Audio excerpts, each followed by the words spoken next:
wait a second and see if there we go, it's updating. Sup, ladies and gentlemen, Akul here, and welcome back to each one of you. Of course, if you're watching this over on YouTube, thank you so much for joining. Hit the like button, hit that subscribe button. Most importantly, click that link in the description down below to come over to Twitch, where the fun truly never stops. I have some crazy shit to deal with you guys today, to share with you. I'm not going to deal with you. I'm sure none of you was naughty in any way, shape, or form. But yeah, this could potentially be huge. I'm not saying it will be huge. It might not be huge at all. Maybe you literally sit there and go, oh my god, this is the worst thing ever. I hate this. In which case, I do apologize. There's nothing I can do about that. That is just how it is, you know? But still, we're going to be going through some spoilers, some potential spoilers. Happy Thursday. Is it Thursday? I think it's Thursday. Hold up, let me just make sure. Yes, happy Thursday to all of you.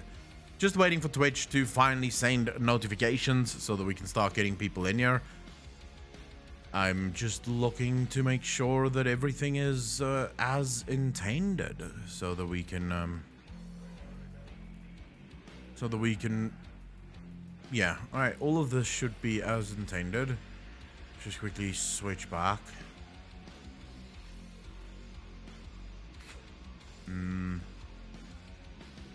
Okay, that works, but obviously it's not going to continue to work. We have to wait for, and we have to do this again, log in there. For some reason, Twitch is taking a very long time to fucking post notification. I'm genuinely not sure why. But they are for some stupid reason. So we'll see. We'll see when the fuck. What are you doing, Twitch? Should this not be like? Should the notifications not already be posted? There we go. Bloodwatcher, how you doing, bro? There we go. Notifications have now been posted. We can do that to let everyone on Discord know that we have gone live and that there is a lot of things there. Too much sauce. How you doing, brother? How's everyone's Thursday? Day before Friday. Friday, the day before the weekend starts. Always a good day. Although lately, Thursdays have sort of become better than Fridays, because Fridays is already a reminder that Saturday isn't that far gone. You know, and that Saturday leads to Sunday. You know, it's a whole fucking thing. Enoch, how you doing, bro? Dido, how you doing, bro? Damn, you're getting earlier and earlier. Pumonkey, no. No, I'm not. I started for 4 o'clock yesterday as well. Trouble Fang, thank you so much for the follow, dude. Really fucking appreciate that. Sylvanas, yes, the Sylvanas Novel have some interesting stuff that's been shared with me from an anonymous source. And when I say anonymous, I mean even anonymous to me. So we're going to be getting into that as well. Stray, how you doing? Last day off. Tomorrow is my Monday. Been a wonderful week and ready for the weekend. How are you today, Akko? I have no complaints whatsoever. I am very sore. Like, my legs feel like they're gonna fucking die. But for the rest of it, I feel fairly good, you know? It's been going. Mikaru, thank you so much for the follow. Really fucking appreciate that. Welcome to the channel. Thank you, thank you, thank you. Used to be 11 and now 9 here. Yes, I start earlier now because I finish earlier because of the gym, right? I go to the gym just before the gym closes. Nick, thanks for the 2 months up, dude. Really fucking appreciate that. 13 months in a row. Get in there. Thank you, thank you, thank you. Do not tell me Sylvanas falls. I don't want to hear that. Varaxu, no. It's different. It's a different kind of league. It means you're alive. No pain, no gain. Stephen, I am enjoying the pain, although I'm on the 2nd floor, right? So there's massive steps that I have to go up and down on. And it's gotten to the point where I am, like, I legit say for example, I have to go down because I have to go make food or I want to get more water. I am sort of debating whether or not it's just better to starve than going downstairs, because the stairs is killing me. Like, every step is like, oh my god, this is hell. Everyone, back in time for some Akko again. Oh yeah, I'm happy to have all of you here. Monkey Spank, how you doing, brother? How you doing? And how was the workout yesterday? The workout yesterday was actually quite nice. The workout yesterday was military press. So we did like 5 minutes of rowing, some military press. Then I did some abs as well as some calves again. So I do abs and calves every single day, and then every day is a different like big muscle that needs to be worked out. Jamanio, how you doing? Just had to walk 3 miles one way to post a parcel. Legs are now sore. I can imagine. I can definitely imagine that. I saw your Arthur's General video. Made me come up with a Jaina idea, actually. Oh, Tuck, what's the Jaina idea? Joe Burrell, how you doing, brother? GoldenEye, I am very good. Thank you very much for asking. But no, tonight is not gym, so I don't have gym tonight. Yeah, tonight I'm just going to be watching League of Legends because it is the MSI thing, right? But tomorrow I'm back in the gym, and then on Saturday I'm back in the gym as well. So tomorrow is actually quite nice. It's bench tomorrow, so I'm looking forward to that. And then Saturday, that's deadlift, my fucking literal favorite thing to do in the gym. Tell us she makes it out alive, Akko, please. Joe Burl, it wasn't that deep of information, shall we say. They didn't tell me exactly what is happening. They gave me some of the outliers of the novel and some of the things that's happening there, as well as some of the things that's been said far earlier that is going to get a lot of clarification in the novel. But we'll get into all of that. You guys know how it works. We usually first hang out, especially on Twitch. I like to hang out for about half an hour, just to allow everyone to get in here. Right now we have 36 people in here. I love every 36 of you, all 36 of you. But we're probably waiting on at least another 70 or so people. Otherwise, we're going to do the leak, and then I'm literally going to have to fucking repeat it the whole time for everyone that arrives late. Please tell me the bitch dies. King Julian, I don't think she will die. This is not part of the leak. This is just part of what I know. Blizzard, look, Christy Golden loves Sylvanas. They have a very good working relationship with Patty Matson. I genuinely do not believe that they would bring her to an end unless maybe Patty Matson wanted to move on, right? So she didn't want to be Sylvanas anymore. There's a chance that that could happen, of course. Always there's a chance that those things could happen. But outside of that, I genuinely do not think that Sylvanas is going anywhere. I do think, though, for everyone that doesn't like Sylvanas, she is going to be put on the burner, right? On the back burner, so to speak. Much like they do with Sargeras, like they do with Illidan. They'll put her somewhere that they can use her for a future expansion, but she's not part and parcel, centerfold of any expansion. And I get why a lot of people don't really want to see more of Sylvanas, mainly because, you know, you've seen it before. She's been there for 3 expansions, sort of the centerpiece of 3 expansions, or at least where she sort of pushed the narrative. And for a lot of people, they're like, well, can other characters get some chance, please? Your sweater looks cozy. I'm now jealous. I got caught by rain on the way back, so I'm freezing. Oh, shit. Yeah, in the UK, getting caught in the rain, definitely not a good feel. Cow Teddy, how you doing? Do you think there will be any significant character deaths this expansion? Cow Teddy, I don't know. I genuinely don't know, right? Because from where I sit, the one character that could have died that would have been huge, right, was Tyrande. That would have been massive. A lot of people would go, oh my god, Tyrande just died. They've sort of saved Tyrande now, right? Which to me suggests they're probably not going to do more with I don't think they'll kill more people. She started BFA. King Julian, I literally just said she's been the centerpiece of 3 expansions. So I don't know why you're like, the reason I'm not talking about BFA is who gives a fuck about BFA? But I legitimately said she's been the centerpiece for 3 expansions now. Of course, people are tired of her.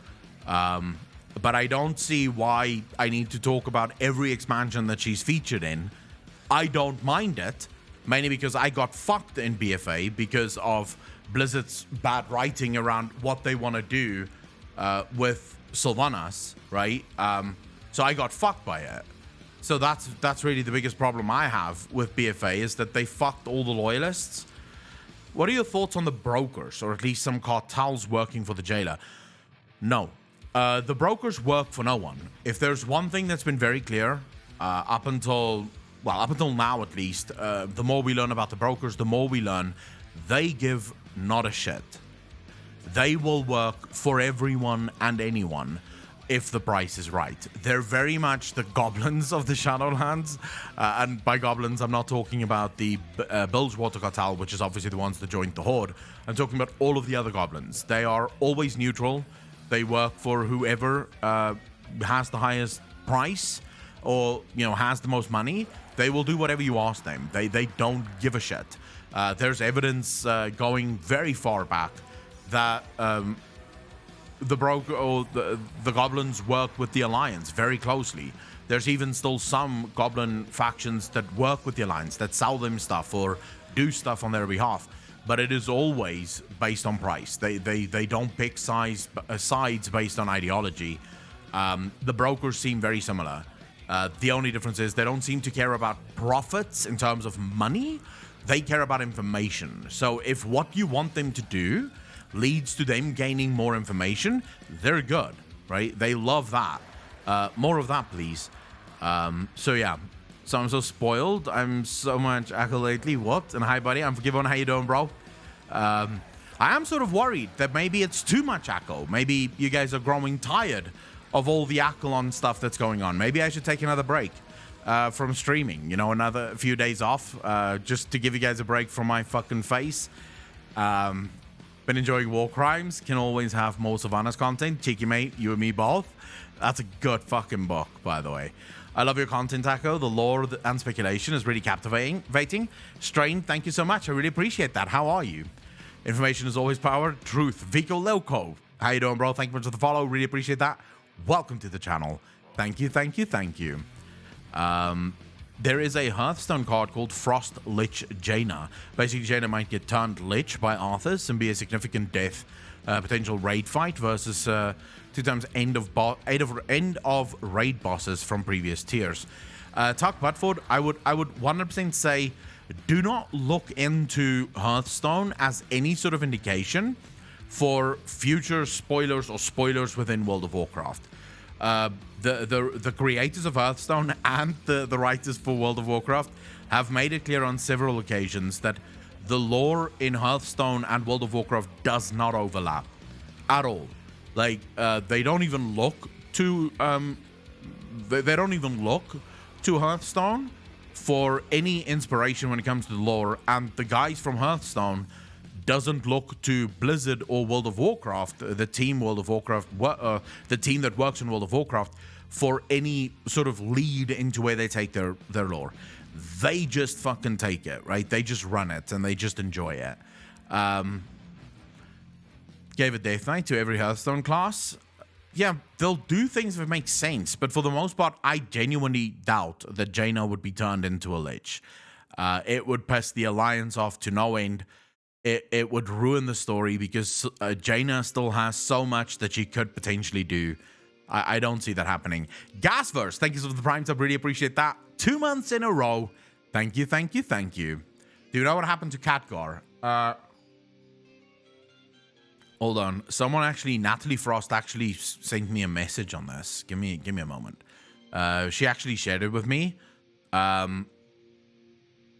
In exploring Azeroth, we sort of learn what Khadgar is up to. Understanding Khadgar is complicated. He was once Medivh's apprentice, but when Medivh fell under Sargeras' control, Spymaster's update, Horde and Alliance have recently signed an armistice agreement. Varian loved the fight and he died in one. Anduin is of a different nature, be it bold, naive, or something in between. As for myself, I have yet to find my place in all this, my position. I'm just trying to see... the children of Azeroth will realize that, Jesus, I can't fucking read this, that more unites them than divides them, but temper such expectations, I think. This was from Khadgar. So Khadgar himself is... Khadgar himself is sort of gone at the moment. He's waiting... It seems as if he's waiting for Azerothians to realize that they're not supposed to fight each other, right? They're supposed to be friends. At least based on what Natalie Frost sent me here. Sorry, that last novel, just the writing is absolutely miserable, so couldn't really read it. Jane is a Dreadlord, not a Lich. Echoes Gaming, how you doing, brother? Sylvanas novel spoilers, have I missed it? No, you have not, Maurice. For those of you that don't know how this works, usually when I go live on Twitch with any sort of significant story update or significant thing that we should be discussing, it is, I always wait like half an hour that we just hang out, talk about general lore stuff, just to give everyone a chance to get here, sort of get comfortable, and then we jump straight into whatever story I have for you on the day. Ian has Khadgar locked in his basement. Wild boy, listen close. The next time we see Khadgar, he will die. Like 100%. The next time we see Khadgar, he will be killed, and then you can stop with all your mages are the best, mages are great, because Khadgar will get fucked. Acid Man, how you doing, bro? Happy to have you here, bro. They're not going to evolve her for at least another expansion or two. We just had a whole expansion about her. I genuinely don't know about that, because they did use 3 expansions for Sylvanas, right? So Blizzard is not shy to reuse characters. The sad part, however, is how they use Sylvanas. Was one could look at that, and this is the one bone that I will throw to players. This is the one bone that I will throw to people that dislike Sylvanas is everything that they've done with Sylvanas seems to be building up to a sort of deletion of her from the current story. Poo Monkey, thank you so much for the 5 community subs. Really appreciate that. Thank you. Can we get some love in chat for Poo Monkey for gifting you guys 5 subs? There is 5 of you currently running around with subs from Poo Monkey. You owe it to her to say thank you. I really appreciate that. Thoughts about Medivh? Is he here? Will we see him again? This is on the note of Khadgar potentially dying. So Medivh is trapped in Karazhan, right? Medivh basically, well, not trapped really. He tied his spirit, his soul to Karazhan. So Medivh is not in the Shadowlands. He's not literally dead, because potentially his soul is still on Azeroth. He never left. He never came to the Shadowlands. Will we ever see Medivh? I don't know. One of the main reasons I think it would probably backfire to have Medivh in the story is for a lot of sort of casual players that don't know a lot about the lore and haven't read the books. Someone like Medivh is such a far-off character, right? It's not as if Medivh even featured in Vanilla or TBC that people could actually learn about him. Most of those expansions dealt in a roundabout way with Medivh, but it's really only us, the lore fanatics of World of Warcraft, that give a shit about someone like Medivh. So bringing him back, I don't know if it would have any sort of reaction from the general player base, and therefore Blizzard might decide, nah, not really worth it. So yeah, because he's too powerful. He's a fucking mage, not hard to kill, bro.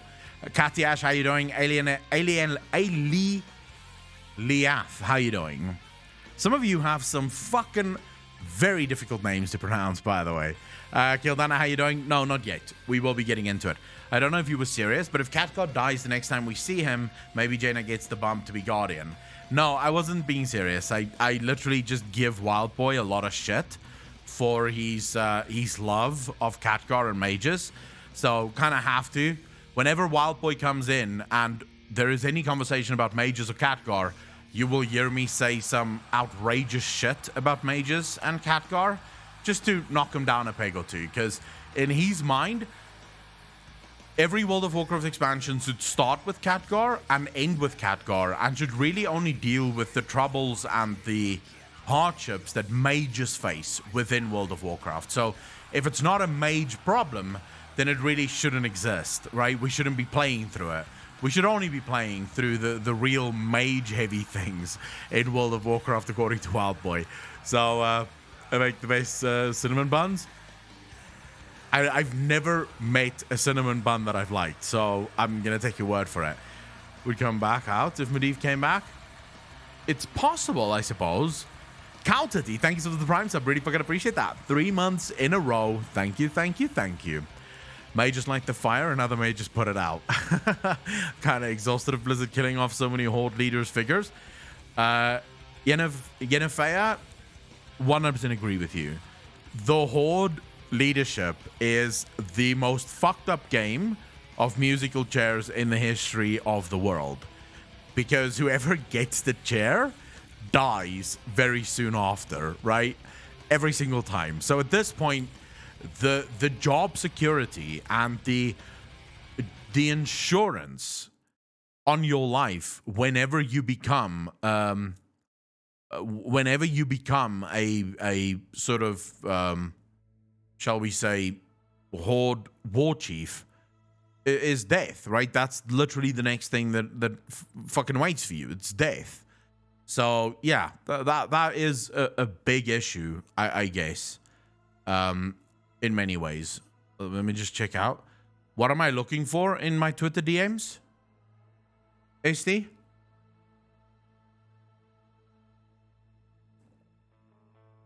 Topping DPS meters.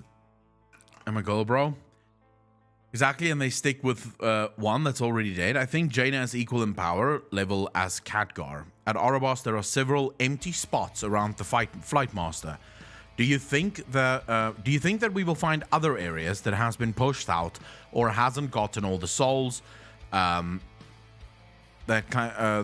claim to? In the cinematic of the Arbiter, it looks like it's not only 4 covenants we was introduced to. All right, so Kioboli, if I'm understanding your question correctly, yes, more zones will absolutely be added. One of those holes now have been filled in with Korthia, right? Or at least with the mall being the place that we can now go to straight from Oribos. So we have this portal now that takes us to Korthia straight from Oribos. So yes, absolutely, Blizzard will be adding more, loads more, in my opinion, to the story. I just quickly want to check here.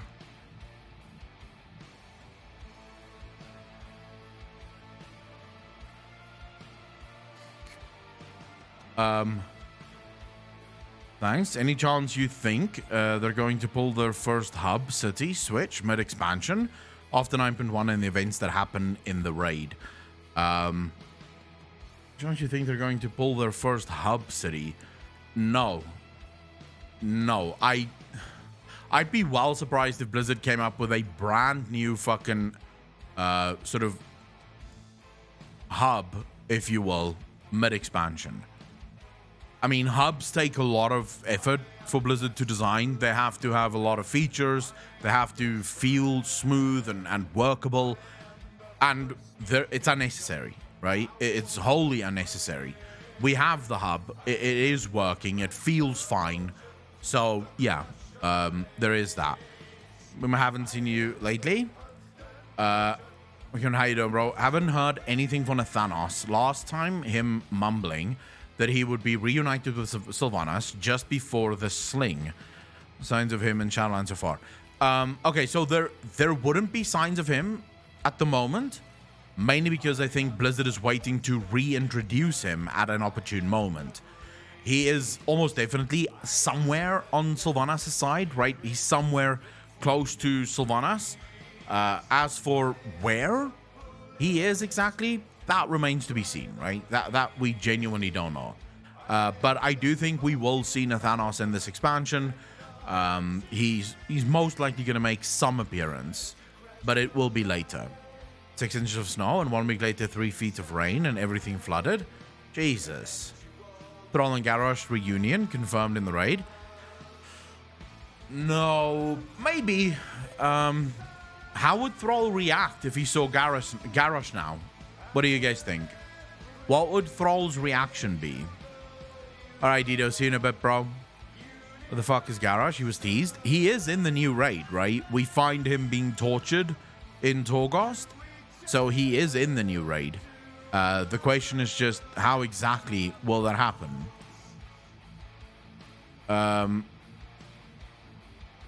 Thanopala, I did check my Twitter messages, but I'm not entirely sure what you want me to see with this?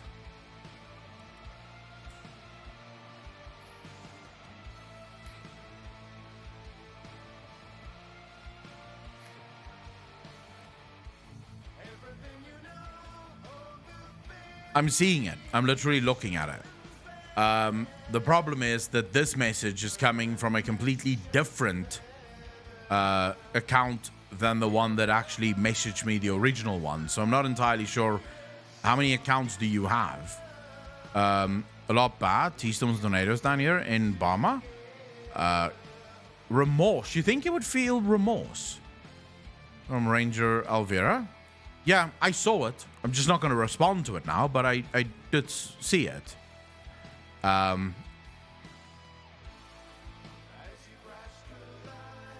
then, never mind. We'll discuss this later.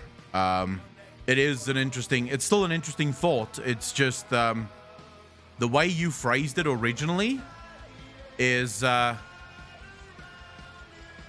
let's just say I know a little bit more about Ibrahim. So yeah, we'll go through that in a bit. Okay, if Sylvanas wait, if Sylvanas, King Julian, I want Arthas to kill her because it would be poetic justice. The guy that turns her into a banshee kills her again and makes her pay for everything she has done. I would love this Blizzard make it happen. Your thoughts, Akko? Julian, no. Anything that involves Sylvanas dying, I'm obviously going to tell you fucking no. Like, have you not watched my content? Have I ever wanted Sylvanas to die in any encounter whatsoever? Also, how would Arthas killing her be poetic justice? I watched 7 hours of anime today. Busy day. What can I say? How can any fucking person watch 7 hours of anime and not get stupidly bored with it? How? SK Bridges, how you doing? Good morning, evening, Akko. Hope you're doing good today. RBX Score, how you doing? Get really high. Apocalypse, how you doing, bro? She's dropping her weapons even if she doesn't die. I think she's going to change somehow. Well, there might be a change in how Sylvanas deals with things. There might also be an upgrade where she doesn't need the weapons anymore because she no longer requires it. It really all depends, right? She's old news, like Tom Brady in bro. Tom Brady literally just won the fucking Super Bowl, and you're calling him old news. All right then.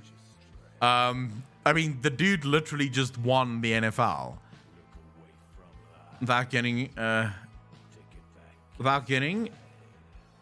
bored. Janoko, it's been a long time since I've been able to play World of Warcraft for 7 hours without getting bored.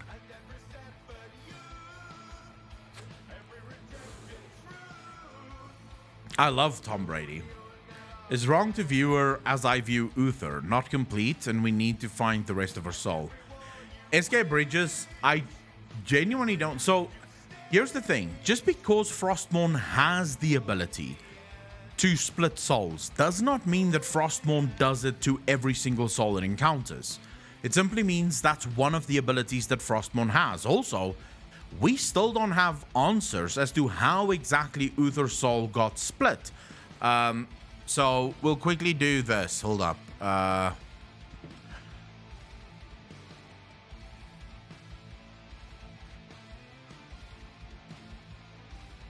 Just quickly want to check here. Okay, so here we go. Let's just pause this. Yeah, let's just pause this and then we go screen share. Wounded? Who did this to you? He was my student. He betrayed us all. Show me.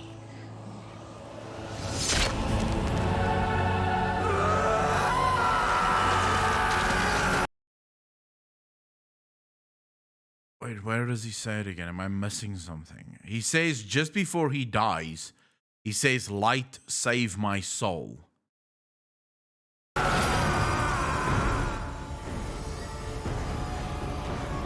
Yeah, it is in the beginning. You're right. All right, so listen to this. You've now seen the end result of it. So this is just before he dies, right? Literally just before he dies. No, we haven't gotten to the potential spoiler side yet. But that story has just gotten a lot more interesting. So we'll get into that in a moment. But this is what makes this a very important or very interesting scene.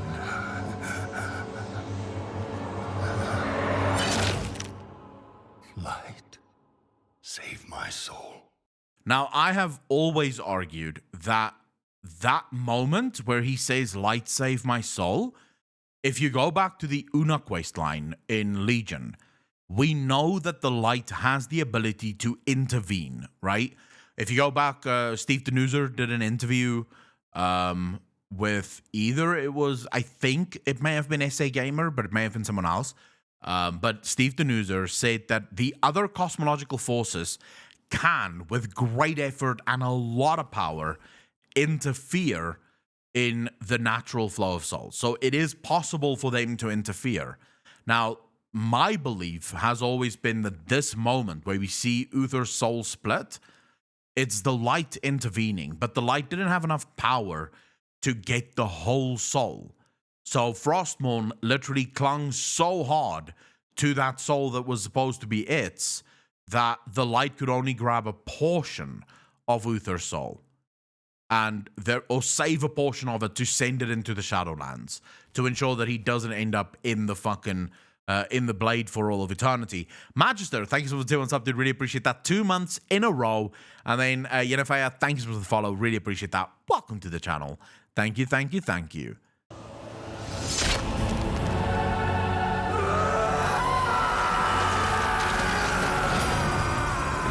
You see that split that happens there? It seems like it's done with some effort, right? It's not as if it just automatically split, so Frostmourne decided to split it. The soul was meant to go into the sword, but you can see the soul sort of tethers there for a moment. It sort of hovers there for a moment, and then it splits, almost as if it's being pulled from two sides. The sword is pulling one side of it, but of course you have the light pulling the other side.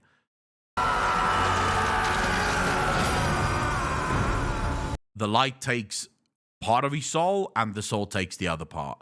The light ensures that this part makes it into the Shadowlands to sort of save him, right? And then what's more interesting, and this is something that I think is worth sort of exploring, which part is the part that we dealt with up until now, and which part is the part that was in the shard? Now, the obvious answer here is that the shard part of it is the one that we fetch from Torghast.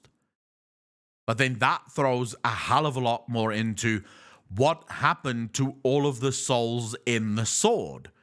We believe that those souls were set free, but this part of Uther was dragged into the sword. That part is now inside Torghast, which means that every soul that Frostmourne feasted upon ended up in the Shadowlands. It ended up in Torghast, which is a bit mind-fucking if you ask me, right? What do the rest of you think of this?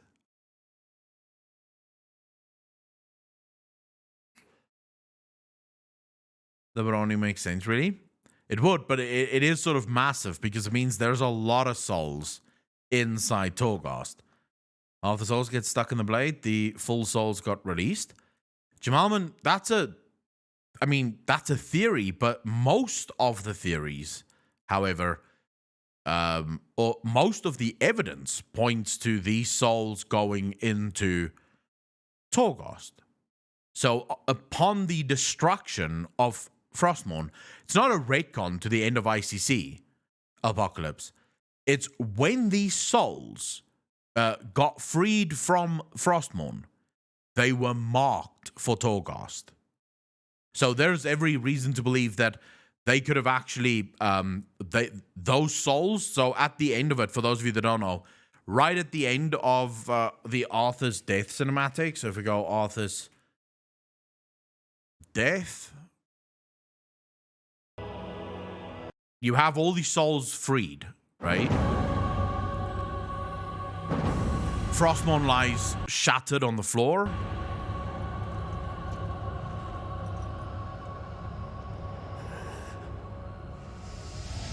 All of those are souls. These are the souls that were sort of capped or captured within Frostmourne. They couldn't leave. So they all get freed. His father shows up, right? But here's the big thing.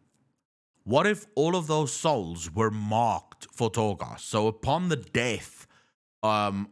your death, if you were killed by Frostmourne, your soul being dragged into Frostmourne immediately marked you for Torghast. So even if you showed up in front of the Arbiter, it wouldn't matter. You would still go to Torghast. She would send you to Torghast.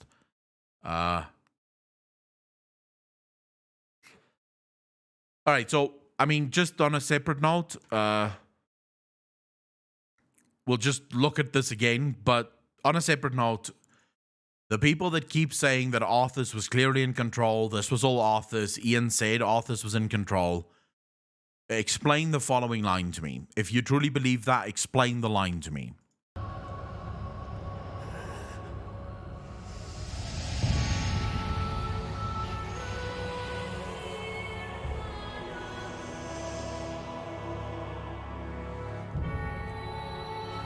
Father, is it over? Explain that line. If you think that this was all Arthas, Arthas was always in control, so you're ignoring the Four Horsemen comic or short story, you're not even looking at the evidence that we have that it's not true.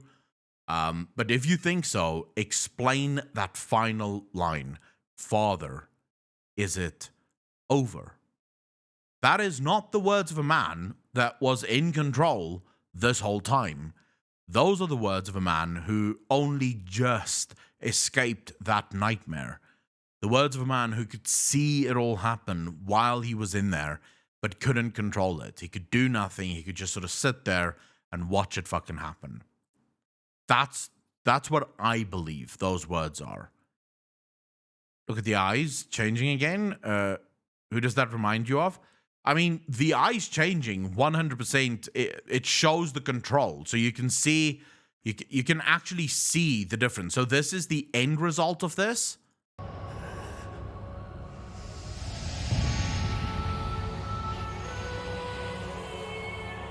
This is what it looks like when the jailer's control wanes. So when the jailer loses control of you. But then, of course, you have this cinematic. Let's do a new tab here. You have this cinematic where and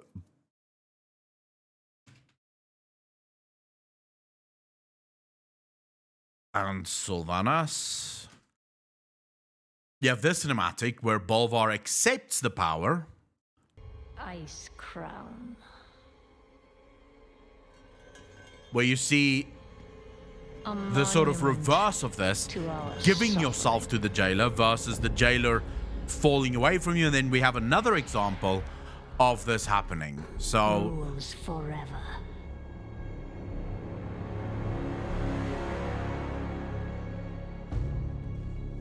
this is where you can see the helm, if you guys remember correctly. Ner'zhul used the helm to extend his influence. I believe in much the same way that Bolvar did. Arthas, however, gave complete control to the helm. Bolvar states this in the Four Horsemen comic or short story. He states that he could constantly feel the helm willing him on, wanting him to give over control, wanting him to give in and take the ultimate power. And he explains in the Four Horsemen short story, if he did, he would become Arthas 2.0. He would literally start waging war on Azeroth. That's what the Helm wants. It's all the Helm wants.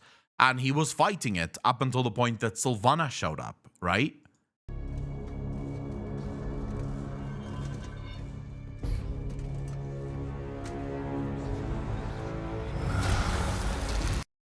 Here's the problem. And here's the explanation for why Bolvar lost this fight. Bolvar never knew that the game was rigged from the start. He never knew. The very person that he gave his powers to, the person whose power he accepted, was the one who sent Sylvanas to the top of this Ice-Crown Citadel. So he was always going to lose.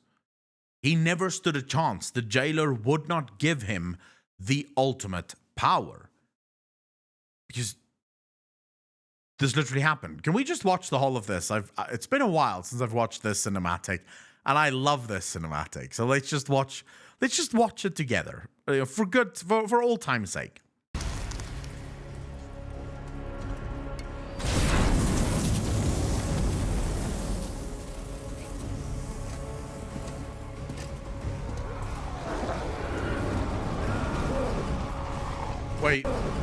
Wait, there's something I want to see. Okay, no. But no king rules forever. Okay, their eyes. I thought for a second maybe their eyes didn't glow before he accepted the full power of the Helm, but their eyes are glowing, which means they are already under his full sire.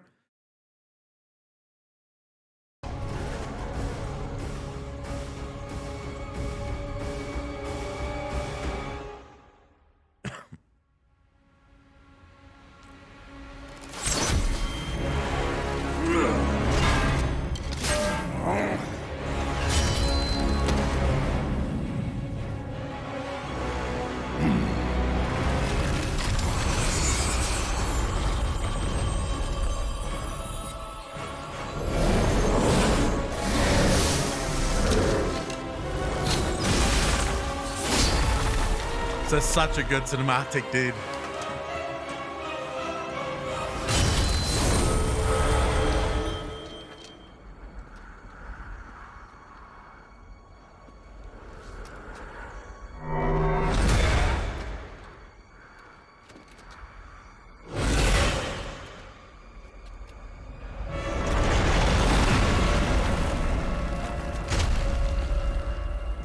Fuck, I love this cinematic so much, dude. I fucking love this.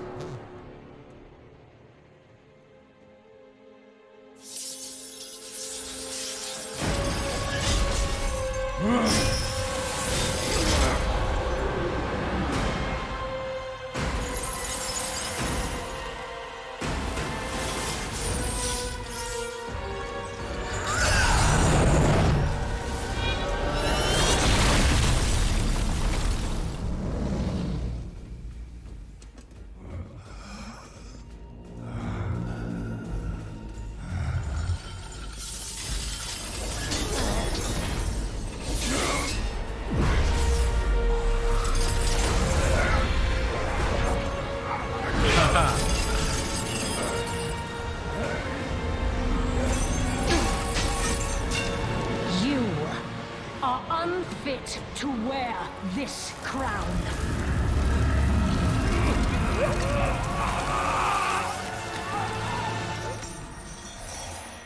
Yeah, I would like to say, Aureus, I don't know what your conversation in chat is about with Apocalypse, but Apocalypse is better connected than even I am when it comes to Blizzard. So I would definitely say no point in arguing. There are things that Apocalypse knows that he wouldn't even tell me, but that he knows long before the fucking things even happened. So yeah, good idea not to try and argue, I suppose. To wield so much. He loves doing that, Aureus. He loves going, oh, I know something, and then everyone's just going, what? No. Will be your prison.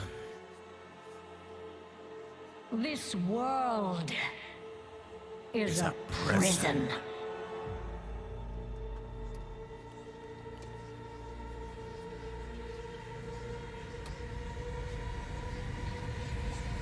Fuck, I love this so much, dude.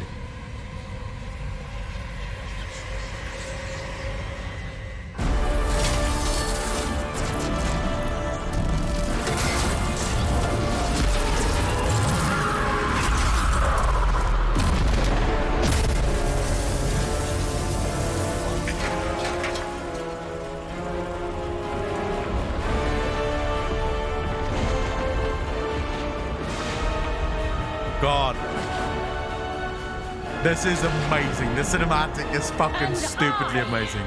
will set us all free.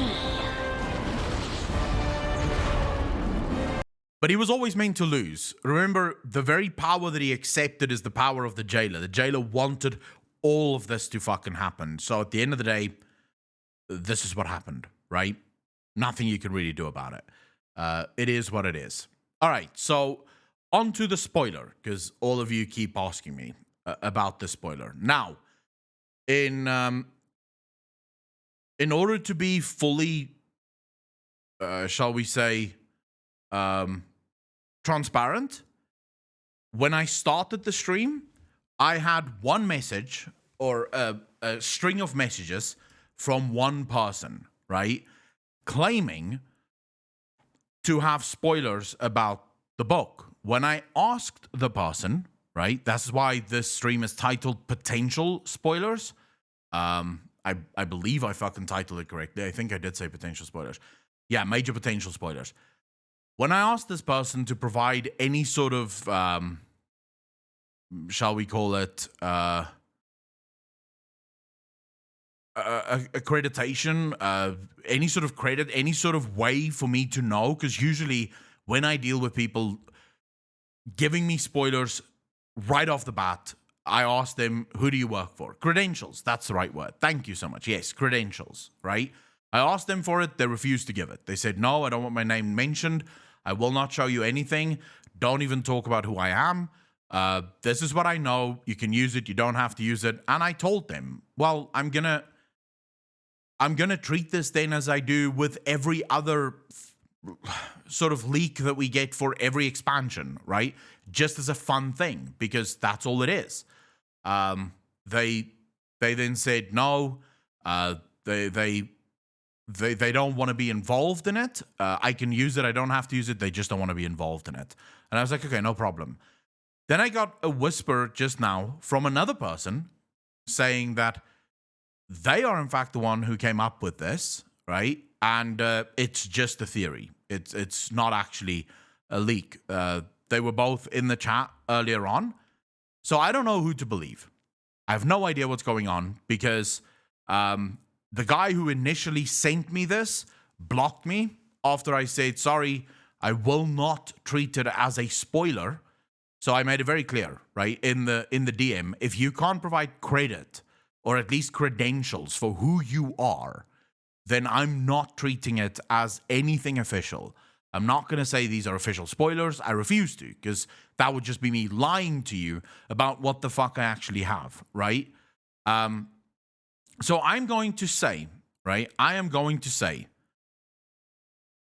take this entire story with all the salt that is left after a League of Legends game, right? So all of that salt, you'll take this story with, right? And we'll deal with it as we do with every other, literally with every other story that we ever have, right? Just a fun thing to think about. That's all I'm going to do here. We're going to think about this as something that's fun, because some of it does actually make sense, even if it is just a theory that's shared by a viewer. I'm happy to always take your theories on board, and I'm happy to discuss them. So we can do whatever the fuck we want. You can see Ibrahim is here, and you can see Thanapala also here. Now, I will say, Ibrahim, in the past, you have said things that have come true to actually crazy accuracy, to the point where there is questions around what exactly, how exactly you could have had that information. So, again, this is not a confirmed spoiler. This is just something that I think could be interesting, right? Does everyone understand this? This is just something that I think could be interesting. So I said potential major league.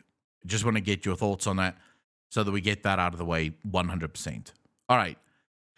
So the message reads as follows. This is the exact message, and you can understand. You can read from it what you will. We will be discussing it, but we'll be discussing it as a theory, not as a leak.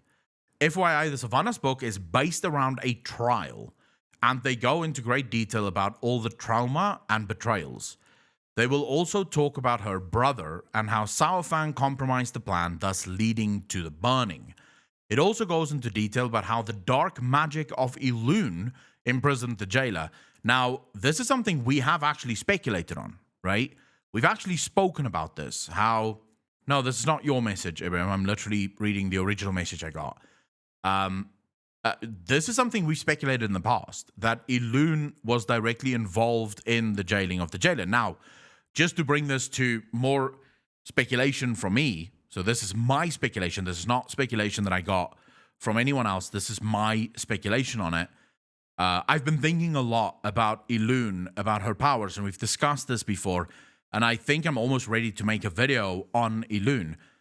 If you look at the wrath of Elune, right, so you pay very specific attention to the anger of Elune, how Tyrande lost herself completely to this wrath. If you guys remember, how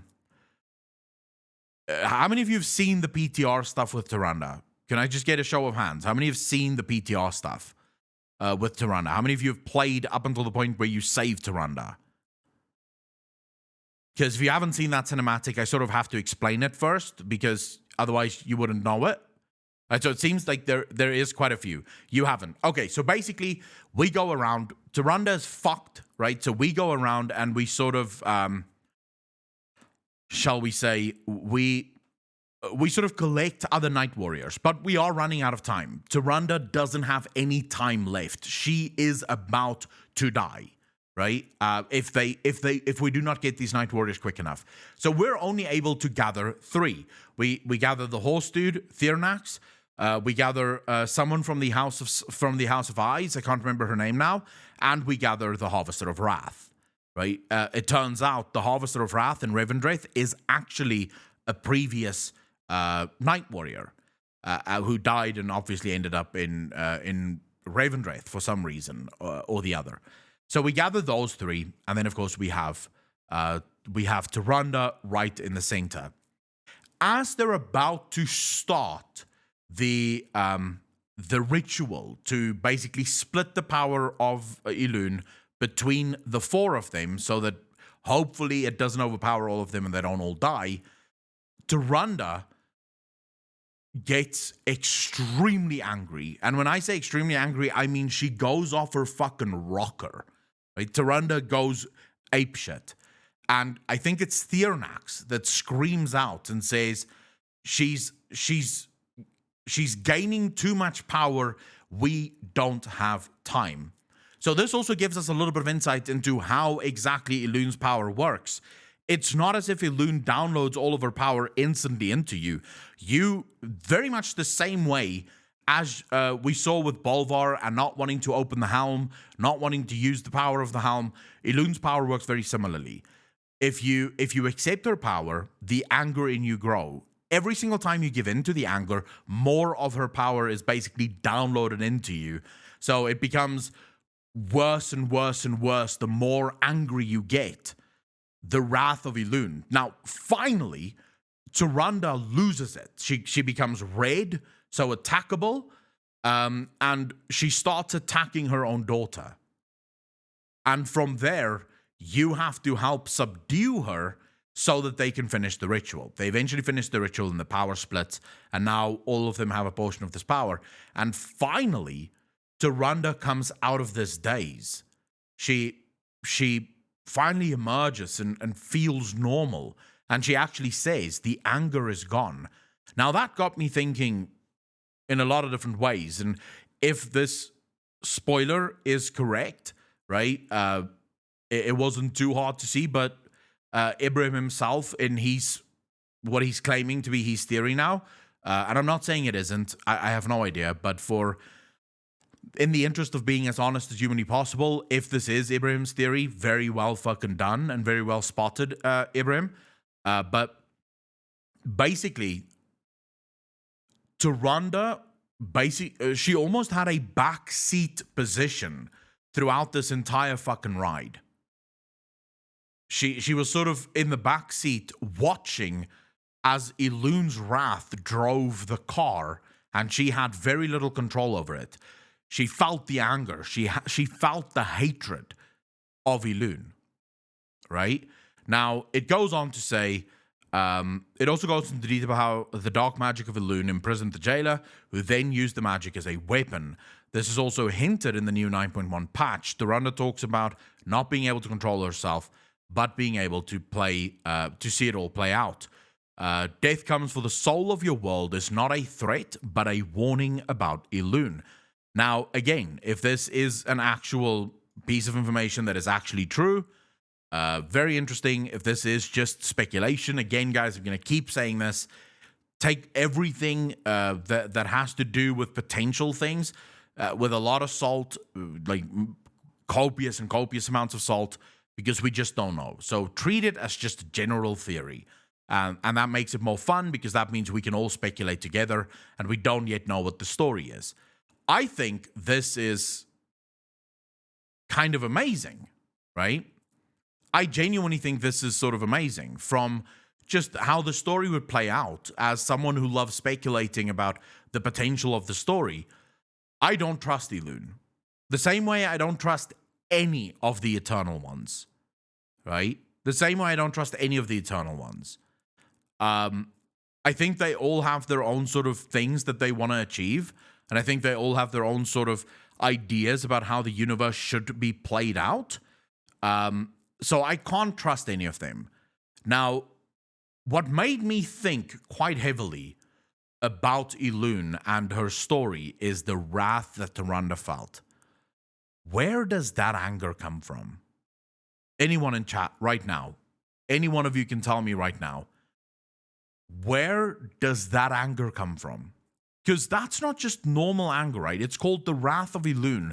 And you get so angry that you eventually start killing the ones you love. Right? So that anger isn't just, oh shit, I'm just a little bit upset. It's not the kind where I'm just punching a hole in the door. This is the kind of anger where you burn the fucking house down, right? That level of anger, where does it come from for Elune? Well, I see a lot of you coming up with theories. You want to hear mine? You want to know what my theory is about where that anger comes from and why she is as angry as she is?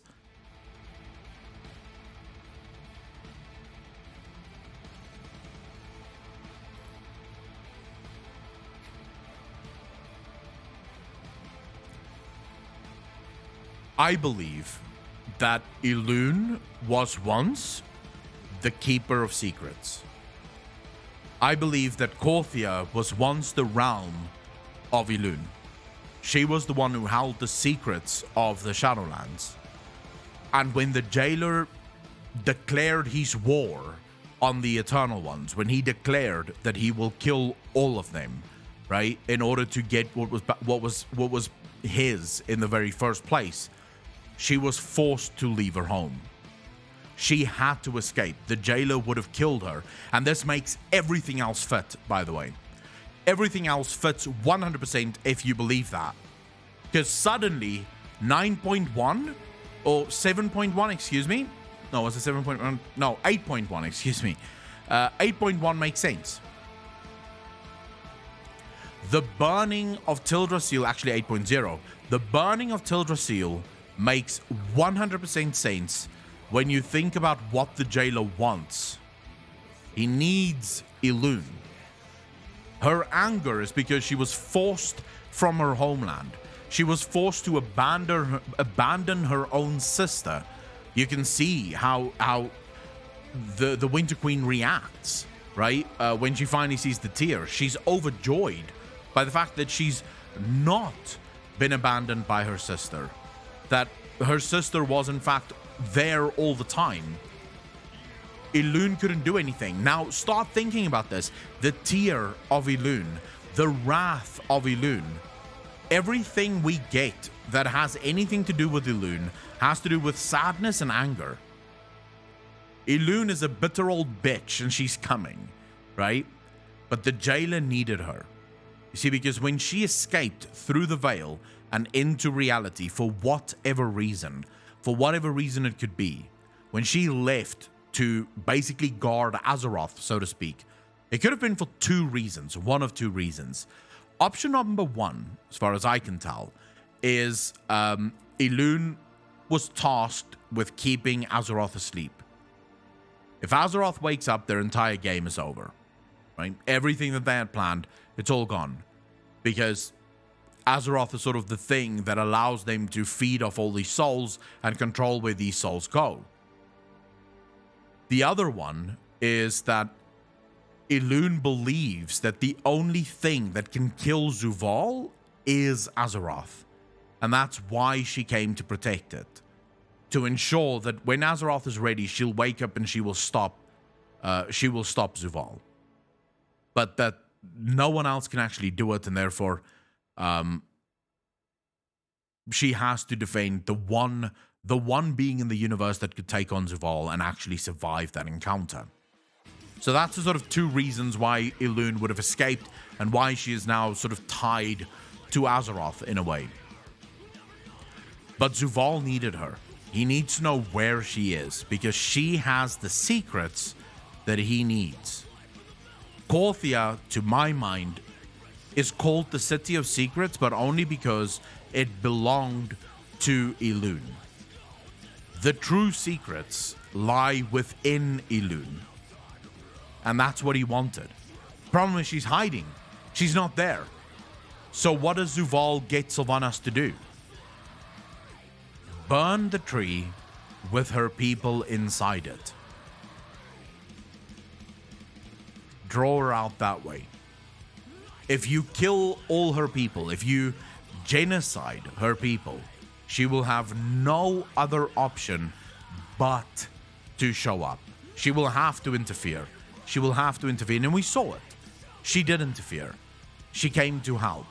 She's now even sent beings to the Shadowlands to help defend the Shadowlands. So Zuval has been playing this entire game trying to get Elune to show her face because he needs her. He needs to kill her. Now, I don't know if, like I said, Ibrahim claims that it's just a theory that he had, even though the original message I got is from a completely different name, which is fine, right? 100% fine. If it is just a theory, it's a cool theory, and I like the theory, Ibrahim. I think it's very cool.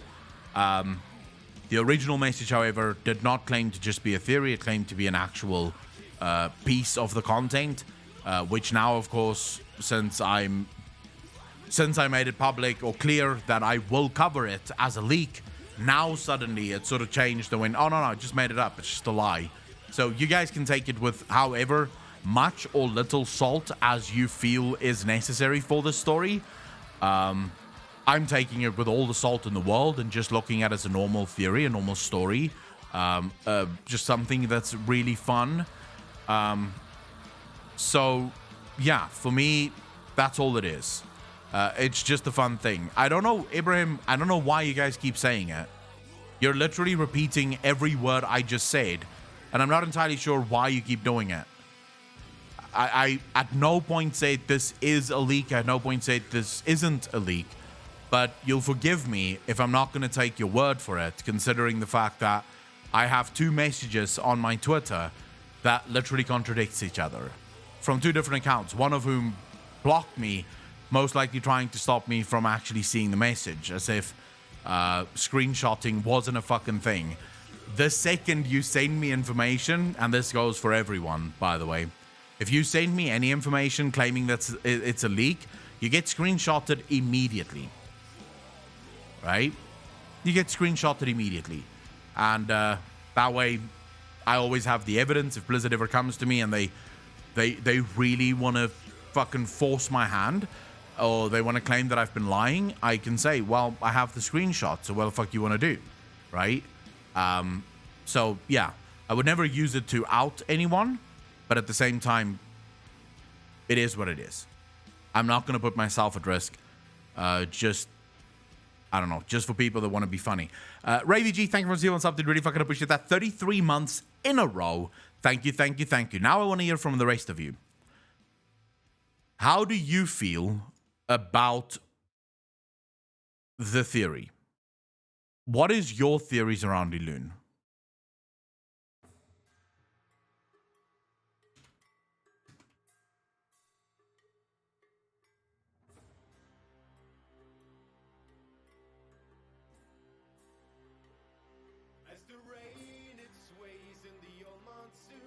Is there anyone with any thoughts on this theory?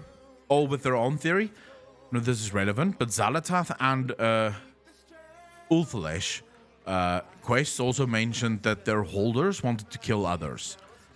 Zigzags, well, yes, everyone that held those blades got sort of maddened by the blades in one way or another. Why would the jailer be going after the secrets though? And how does this tie into binding him? Was it because he was trying to get the secrets, or was that before?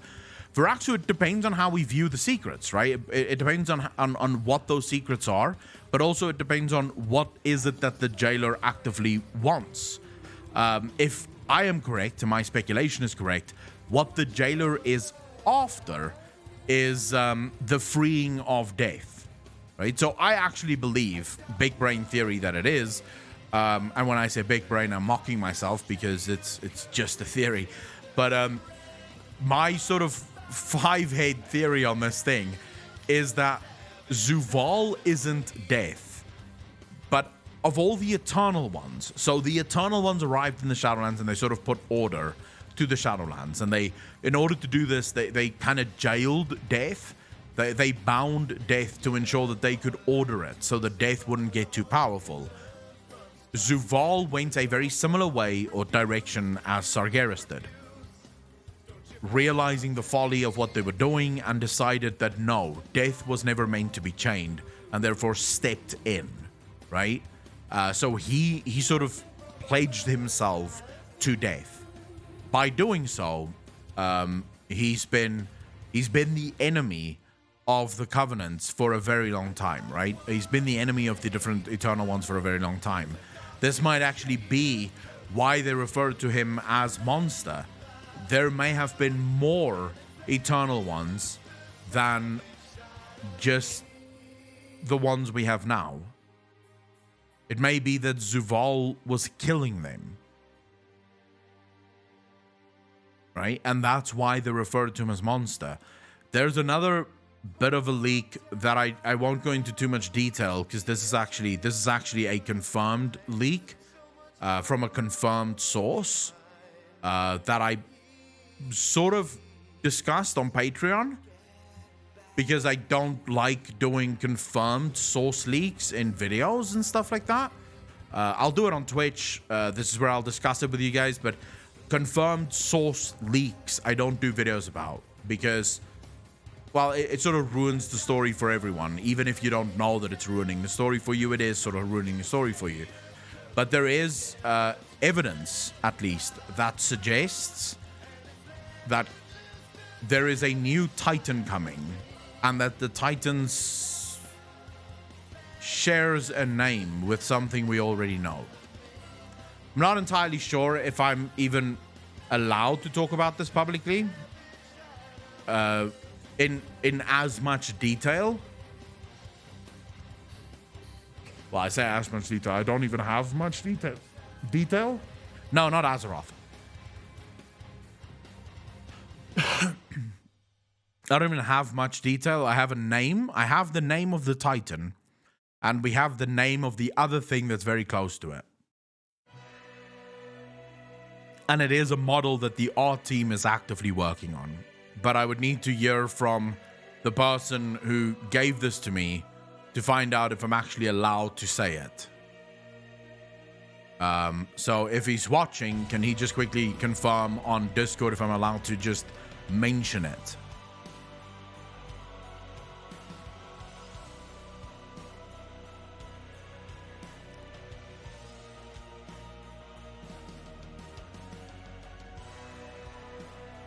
I don't spoil things if I'm not allowed to. I have had okay, so they just let me know. Can't really talk about it yet. At least they don't want me to talk about it. Sorry, guys. I do apologize because I would love to tell you guys everything that I know and everything that I hear. I've had spoilers in the past of things that happen in the game that I sat on for months because I was told I'm not allowed to talk about it, which I respect because sometimes there are spoilers that I'm allowed to talk about, but if I fuck up the spoilers that I'm not allowed to talk about, I won't get the spoilers that I'm allowed to talk about. I will just say it's going to be a curveball. And if it's true, it's going to fundamentally change a lot of what we know about the lore. Like, a lot. There's going to be... no, it's definitely not Azeroth. This I can promise you. It's not Titan Azeroth. I believe, based on discussions that I've had, Titan Azeroth has been created a long time ago. Like, Blizzard wouldn't need to make a new model for Azeroth. They already have that. They know exactly what Azeroth is going to look like. They've known for a long time what Azeroth will look like. So that Titan has been made and drawn, and it exists. Somewhere in the vaults of Blizzard, there is a Titan. Illidan can't be a Titan. It's the same. Okay, so I get these questions a lot from people about, you know, is the next jailer going to be Sylvanas? Is the next jailer going to be Arthas? I don't think so, because I don't think that normal mortals can become eternal ones. If you look, for example, at Prince Ranithal, right? Prince Ranithal is now supposed to be the new Lord of Drade. Right? He's supposed to be Denathrius now. Yet he does not have the powers of Denathrius. He can't challenge Denathrius. Denathrius is more powerful than he is, right? And so Prince Ranithal will never have the power of Denathrius. He's just now looking over the realm, ensuring that the job gets done, but he is not automatically an eternal one of the Shadowlands. Unless, of course, there is a ritual that can bestow that upon him. If that makes sense. Yeah, for me, I can wait, but I am excited now more than ever. Talgaro, you and me both. Like, I'll say this, right? And I want to be clear on this. I've made a couple of videos now, which is not actually normal for me. Most of you should know this. Anyone that's been following my channel for a long time, especially since Shadowlands, will know that I made a couple of negative videos during Shadowlands beta. And when I say negative videos, I mean calling Blizzard out on things that they're planning to do that I don't think they should be doing. Since then, right, since Shadowlands have launched, and that was the way the systems were, I didn't make a single negative video about World of Warcraft. Not a single negative video. Every video that I've made has been very positive, celebrating the parts of the game that I love, right, and ignoring the parts that I dislike. So I don't lie about the parts that I dislike, I just don't talk about them. Because I don't want to. I don't want to focus on things that upsets me and I don't like, and I don't like the negativity of it. So I'm not one of those channels that will call out Blizzard on every small thing that they do just to make a negative video and hopefully get some clicks on that video. I prefer far more to just stay away from stupid fucking things that doesn't matter. So, for example, and a good example of this, Atronate, thank you for the tier 1 sub, did really fucking appreciate that. 9 months in a row. Thank you, thank you, thank you. A very good example of me not talking about things, even though it's things that I absolutely despise, would be the most recent mounts and stuff, I think like a couple of months ago at least, but the mounts and stuff that was added to the shop, right? You had another scandal of a 6-month sub mount that was added to the game, right? Which I hate. I despise the shop with everything in me. Did I make a video on it? No. No, I did not make a video on it because I don't want to make videos on shit that I don't care about. That's the honest thing. I don't care. I just ignore it and I go on with my life. So the most recent round of negative videos that's been on the channel about you hear me rant like you do with Asmongold. The difference is just I don't put those rant videos then on YouTube, right? My ranting ends on Twitch. So here on Twitch, I will be a little bit more sort of in your face with things that I don't like. But the most recent round of sort of negative videos within World of Warcraft space is because of patch 9.1. It's because I think patch 9.1 is going the wrong direction, and it shouldn't go that way, right? Now, of course, there was one comment today that actually made me fucking burst out laughing. There was a guy that said, I agree. I think Akalon should just stick to lore and speculation, because I don't agree with anything he says. I agree with Balila and Breach when they say that when they say things, but everything Akalon says is wrong. And I thought, mate, I'm literally every single thing I've called out is the exact same things that Breach, Balila, and everyone else is calling out. Every option I provide is in line with their options. It's exactly we all see the same things wrong, and we all want the same things. So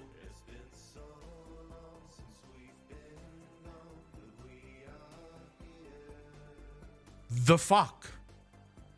I mean, that's literally taking this book, right? So you're taking this book and you start reading it, and then you go, oh, no, fuck this book. This is a stupid book. Then you pick up the exact same book and you go, oh, what an amazing book. That other one was shit, but this one is fucking amazing.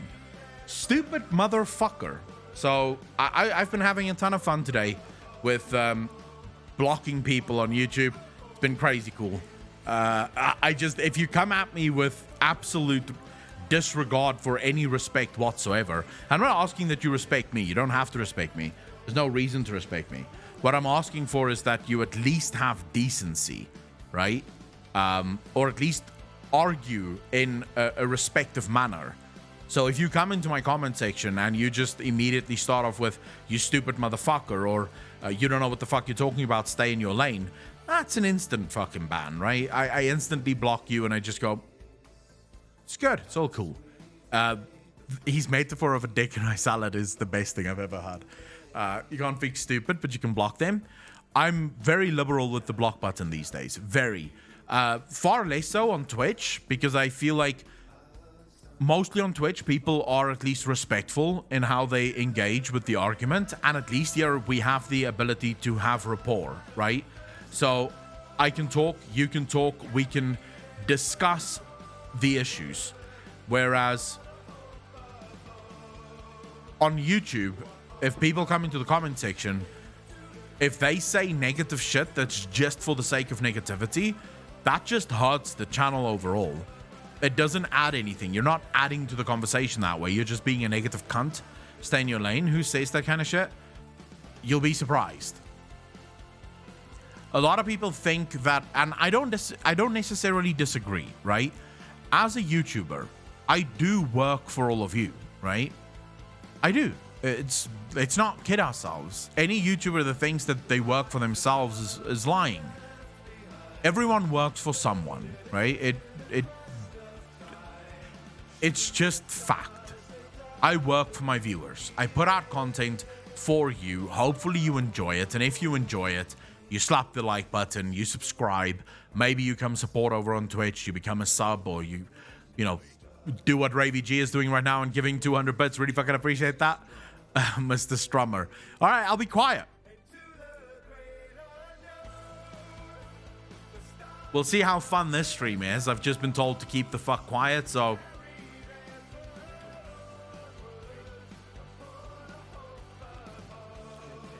All right, Ravy G, thank you very much for the 500 bits. I really fucking appreciate that. Thank you, thank you, thank you.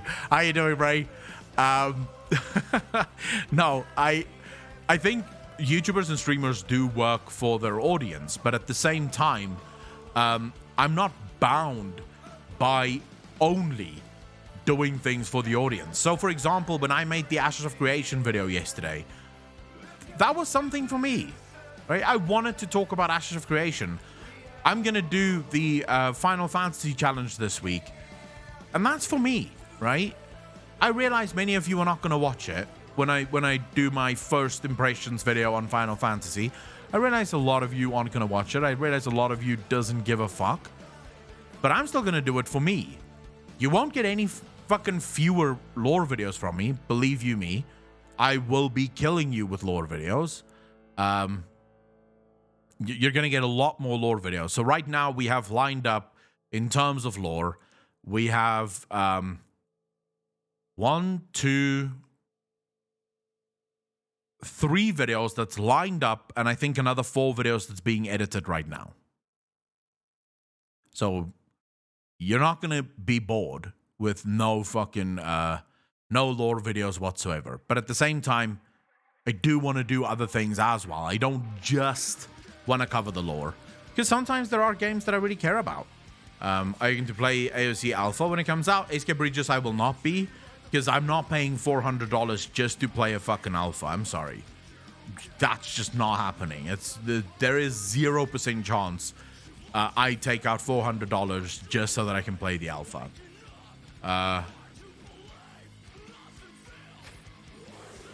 CDJ, some people do. My channel, on the other hand, doesn't. Balagar, thank you much for the follow. Really appreciate that, dude. Welcome to the channel. Thank you, thank you, thank you. Oh, yeah, and there's Among Us video that's also been uploaded. Kildana has been working his ass off on those. Playing anime, wow. I mean, Final Fantasy. So I'm just not a... I'm not certain that I'm going to be... I'm not certain that I'm going to be in love, shall we say, with Final Fantasy. I'm not entirely sure of that. Do they give access to streamers? I might just DM him then and see. But I'm still small-time streamer, so I don't think he'll give me access, to be quite frank. Even though I would love to play that fucking game, right? Missy, thank you so much for the gifted sub. Really fucking appreciate that. Thank you, thank you, thank you. Love and chat for Missy and the gifted sub. Lockdog, why are you wasting your precious time talking about that cunt? He doesn't have to watch your videos, just block him and be done with it. I guarantee that Punk will keep watching your videos just to see if you give him attention. Some people are moronic like that. You said everything Balila Preach and others said, and even before them. I mean, for me, it's not...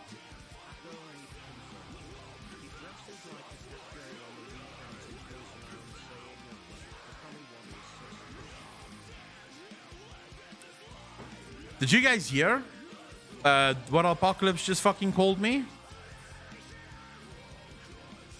Apocalypse, you can take 2 of these for you.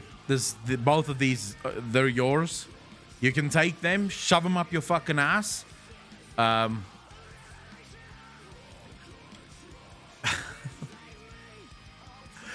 pay 400 for a release game, much less an alpha. And forgive one, so it's not actually that you're paying for the alpha. In fact, they don't want people to pay for the alpha. They keep saying it over and over again, right? This is simply, no music so loud. So the music is too loud and you guys couldn't hear it. Hold up, let me fix that. And then give you guys exactly what the fuck he said to me. I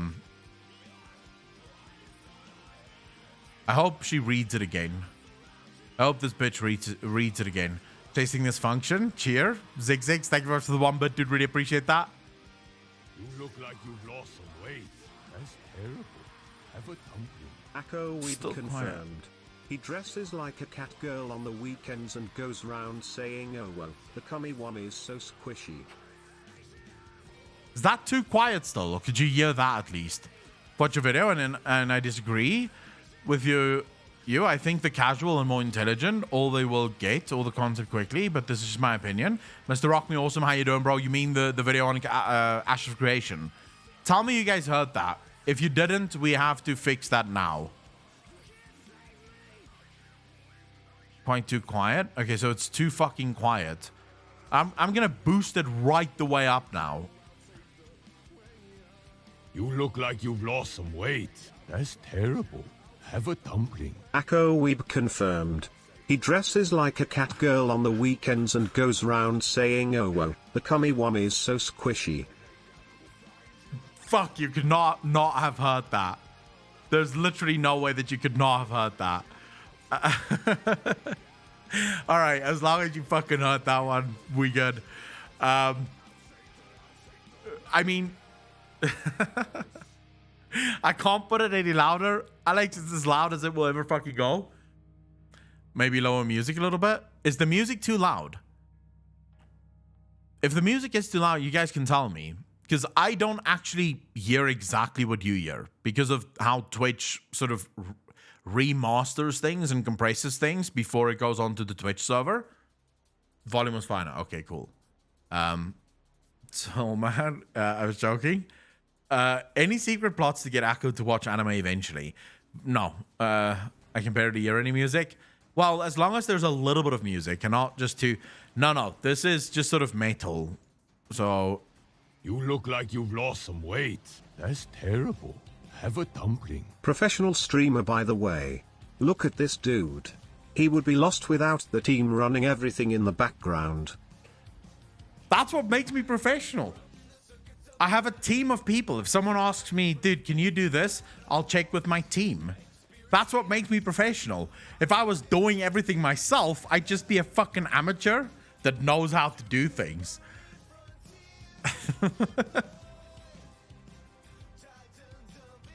But he's not wrong. He is not wrong. A lot of shit is done by the team. Like, the mods work overtime on this channel. They do a lot of fucking work on this channel. And you have Alex that does just as much fucking work on the channel. I will not be Stephen. I will not watch anime.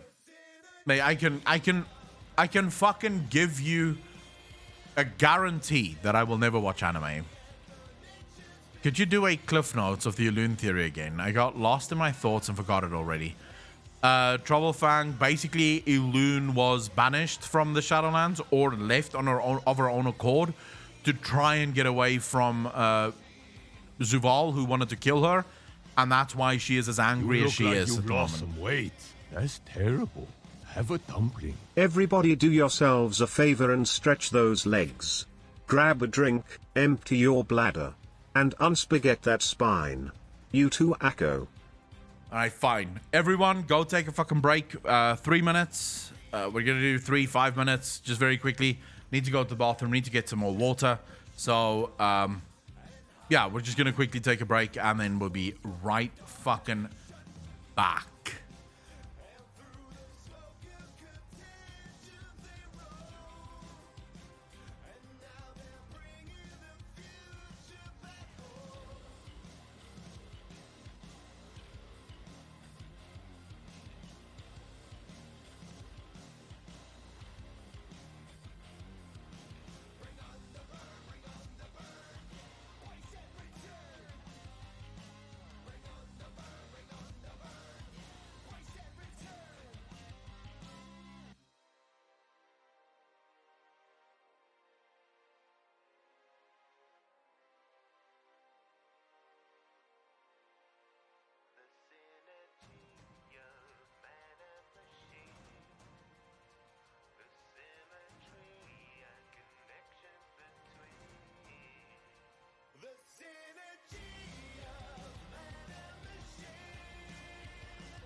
You look like you've lost some weight.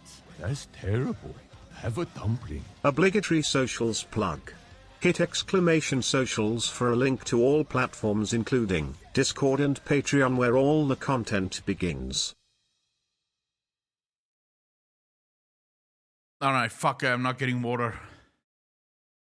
I can't do it. My legs are too sore to go downstairs. I would literally die if I went downstairs now. Just getting up and sitting down, dude. Fuck. I need to get into this gym thing quick, so that I can actually start. You lost some weight. That's terrible. Have a dumpling. There is actually one thing I cannot understand. I don't know why the jailer needs Sylvanas. The jailer is Titan++, but why would such a powerful being need a mortal being to help him? Because he was trapped. So the problem for Zuval is that he couldn't get out of the Shadowlands. He couldn't physically get out into reality. More importantly, he is trapped within Torghast, or within the Maw. So he needed someone to break the veil so that his people could start working at freeing him, right? Because he is sort of fucked. So that's why. That's why he needed Sylvanas to help him. Killuger, how you doing, bro?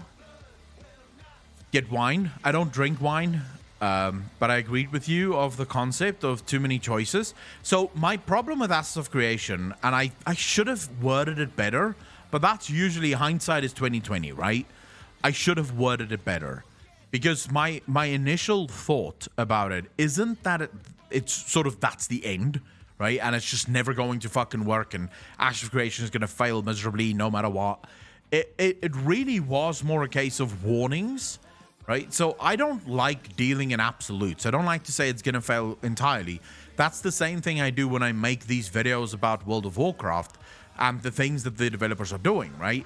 I'm warning. I'm saying, look, what you're doing right now is not going to play well with the general player base. It's not going to be great if you make certain mistakes.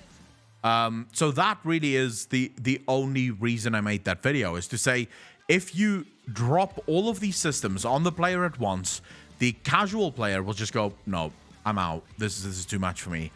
You'll have to do it in sort of segments, right? In order to ensure that the casual player can keep up and don't feel overwhelmed entirely by what you're doing. It's raining. Rain is good, dude. Echo, any vacation location this year or plans? Maurice, no. I always said I will take my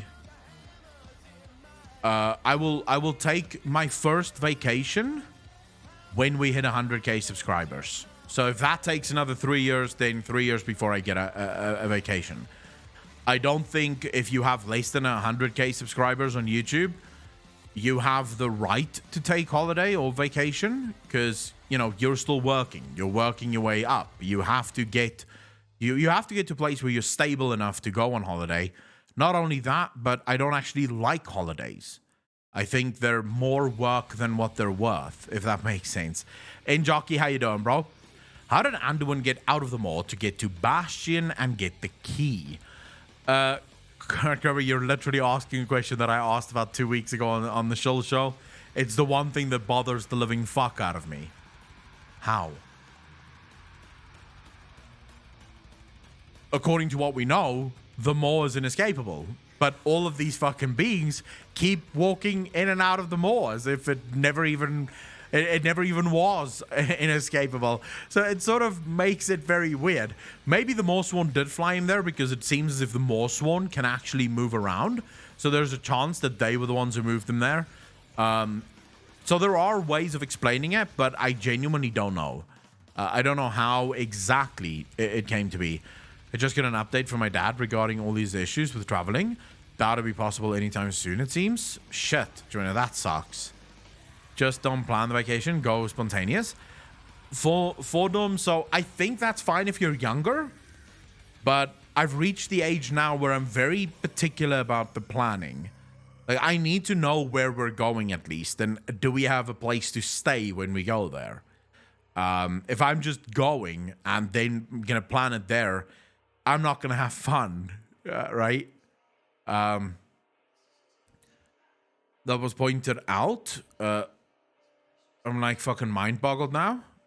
RPX, what do you mean? Mind boggled by what? Or he left him out, making it look like he escaped, and we, the Azerothian adventurers, took him straight to her. Alex, well, he couldn't have let him out because the maw isn't inescapable because he made it inescapable. The maw is inescapable because they made it inescapable. That's fair. My sister overplans and makes it more stressful than fun. Oh yeah, I don't think you should be planning everything. So I once went on holiday with a person that would plan every day's activities. Like, she literally went online and she looked at what there was to do there. And then, day one we arrive, then we'll have dinner. You know, we'll go back to the hotel. We'll be at the hotel until the next morning. The next morning we're gonna go on a boat ride, and then we're gonna go snorkeling, and then we're gonna go fucking parasailing, and then and then we're gonna go dinner again. And all of it was like a fucking itinerary, right? No. That now you've just ruined the fucking holiday. You plan to get there and have somewhere to stay. And then everything else should be very spontaneous from that moment forward, right?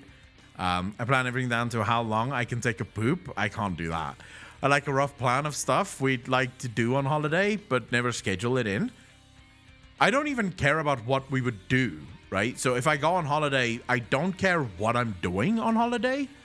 I'll just figure out while I'm there, because I never know when I'm going to be in the mood for what. I do make plans down to every single minute, but I don't stick to it. Capsaron, again, it might be thanks to the fact that she's a banshee, right? So she has the ability to move freely in and out of the maw. It does appear as if it can be flown, right? It might, the only being that can't escape the maw might be the jailer. He might be the only being that can't actually escape them all. It will trigger at the end of a new quest chain, so the player will likely be present or considered present for the cinematic. Anduin will probably be a Torghast click, the key mission like the others. Simple answer, undead, not dead, not alive, aren't bound. Yeah, something to that effect. Something about them not being bound like the jailer is. Because we know that the Moorsworn move freely, right? The Moorsworn was in contact with the Forsworn. Jailer is nobody and nobody escapes them all. Exactly. You look like you've lost some weight. That's terrible. Have a dumpling. I think this will probably not happen, but I really would like to see Anduin using the power of Void, like calling for the Void, which then comes and frees him from the domination of the jailer. Zigzix, it's not entirely impossible that it will not happen. The fact that there was mention of Void within Anduin. So, by the way, I truly, fundamentally, fully believe that Anduin is the child of light and shadow. Anyone at this point that does not believe that has not been paying attention. It is clearly not Illidan, and the reason it's not Illidan is because Illidan had nothing ever to do with light or shadow. Illidan wasn't part of the Void, right? Nor did he accept any Void powers. Illidan was also not part of the light, nor did he accept any light powers. In fact, he killed Zera when she offered him light powers. Now, you could make the argument that Illidan may be the child of light and shadow because the Foul is the child of light and shadow. The Foul is physically the culmination of the light and the void fighting each other, right? But Anduin fits far better as being the child of light and shadow. Anduin is a priest of the light, and we know that there is void inside of him thanks to the second last chapter of Shadows Rising. And that was not there for nothing, right? Because in my interview with Madeleine Roux, and I don't give a fuck about your opinions on her, the interview had nothing to do with politics. So it doesn't matter. How racist she was, doesn't matter. But in my interview with her, I asked her about that specific line, and she said that was one of the lines that was given very specifically by Blizzard. So she had free reign to write the book whichever way she wanted, but there were some things that Blizzard was very adamant about. This must be in the book. And that was one of the things that had to be in the book. She had to make sure that she writes it into the book. Do you think that the void to some extent represents freedom? If not, which force, if any, would do? Vasigo, so not necessarily, there's not necessarily a single force that represents freedom. Because they all have their own plans and their own ideas and their own goals for what they want to achieve and how they think that should be achieved. The force that I sort of think maybe represents freedom the most might be the Void. And that's purely because it's based on H.P. Lovecraft's universe, and the Void is very much based on the Outer Gods from the H.P. Lovecraft universe. And in that universe, the Outer Gods want freedom for the people, right? They want to set people free to be able to do whatever the fuck they want. So in that regard, they might be the closest thing to it. But at the same time, they've also been known to drive people crazy and sort of enslave people with their whispers, if that makes sense. Dilipos, how you doing, bro? Illidan has used basic shadow powers involving stealth. He had used nature and arcane in his long past as a druid, then mage.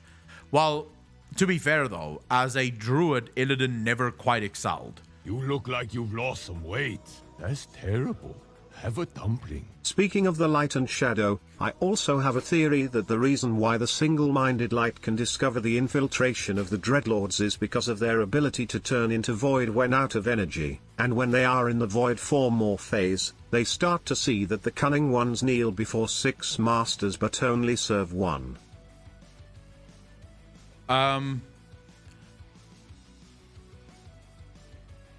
So they sort of always said that the light was one of the hardest to infiltrate, right? They made that very clear from the beginning.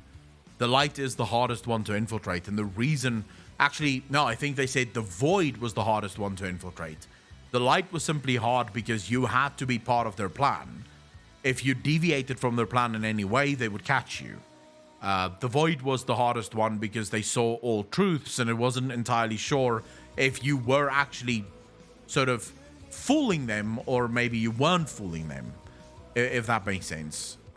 So there is always that void. All right, so imagine if Azeroth is waking up and we are forced to find another planet that will be reset. That will be reset the lore, kind of, and it will attracts new player because if a new player asking a WoW player, what is the next expansion? Well, I don't know, is a complete new planet of unknown. Let's find out together.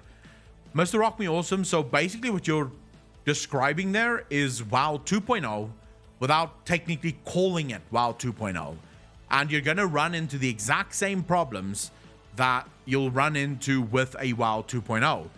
What about players who still have mounts that they want to collect on Azeroth? What about players who still want achievements that they want to collect on Azeroth? Are you now just fucking all of those players, or are you giving them the ability to sort of re-roll into an older timeline where Azeroth still exists? So basically Chromie-like achievement hunting. So you're going to have to involve a lot of time traveling in order to bring Azeroth back. You're also running the risk of alienating the general player base who loves Azeroth, who has a very clear emotional connection to the world of Azeroth. So I, for example, I'm one of those players that doesn't necessarily want to leave Azeroth because there's areas in Azeroth that still have a very deep emotional meaning to me. Whenever I get to Nagrand, old school Nagrand, not the new one, old school Nagrand, there's a physical reaction within me. There's an emotional reaction within me to Nagrand. Alwyn Forest is another one of those. Ghostlands is another one that really speaks to me. Deadwind Pass, as strange as that sounds, I have nostalgic feelings about Deadwind Pass. And now, if you were to remove those areas, would I have that same emotional attraction? Look like you've lost some weight. To... That's terrible. Have a dumpling. Chromie is itty bitty big titty waifu. No, Chromie is not waifu. Like, thanks for the 100 bits. I really appreciate it from everyone. But Apocalypse, we just said that is absolutely fucking ridiculous. Chromie is the furthest thing from waifu. Like, furthest thing from fucking waifu. She is the size of your toe. But when they redesigned the in Cataclysm, I think with any new, I think with anything that major, you run the risk of alienating your. So it's a risk, right? Let's talk about this in terms of WoW 2.0. You have the chance, and when I say chance, I mean 50-50. You have a 50% chance of attracting a brand new audience to your game, right? So you know that there's a 50% chance that people will see this brand new WoW 2.0 and they will be all in on WoW 2.0. That being said, you have a 100% chance of alienating some of your players, your existing player base. Doesn't matter how much or what percentage of the player base will be alienated by this, but there will 100% be players that will be alienated by your move. This makes it a very risky move, especially for a business that relies on that income, because as we know, Blizzard without WoW really doesn't make money. WoW is the cash cow of Blizzard. It has been the cash cow of Blizzard for a long time. So Blizzard will not take that chance knowing that they may alienate a large group of their player base, but not gain any new players as a result of this new and improved WoW 2.0. If I get my collection items, I started my Malgor. That zone makes me emotional. Malgor is also a very nice one. Very, very nice one. She's also got Toon. What's your point? My point is she's not waifu. Double, thank you for the follow, dude. Really fucking appreciate that. Welcome to the channel. Thank you, thank you, thank you. Lassie's Babby, how you doing? I woke up later than I realized. How is everyone? Very good, and you, Lassie? I thought Overwatch and Candy Crush King made them plenty.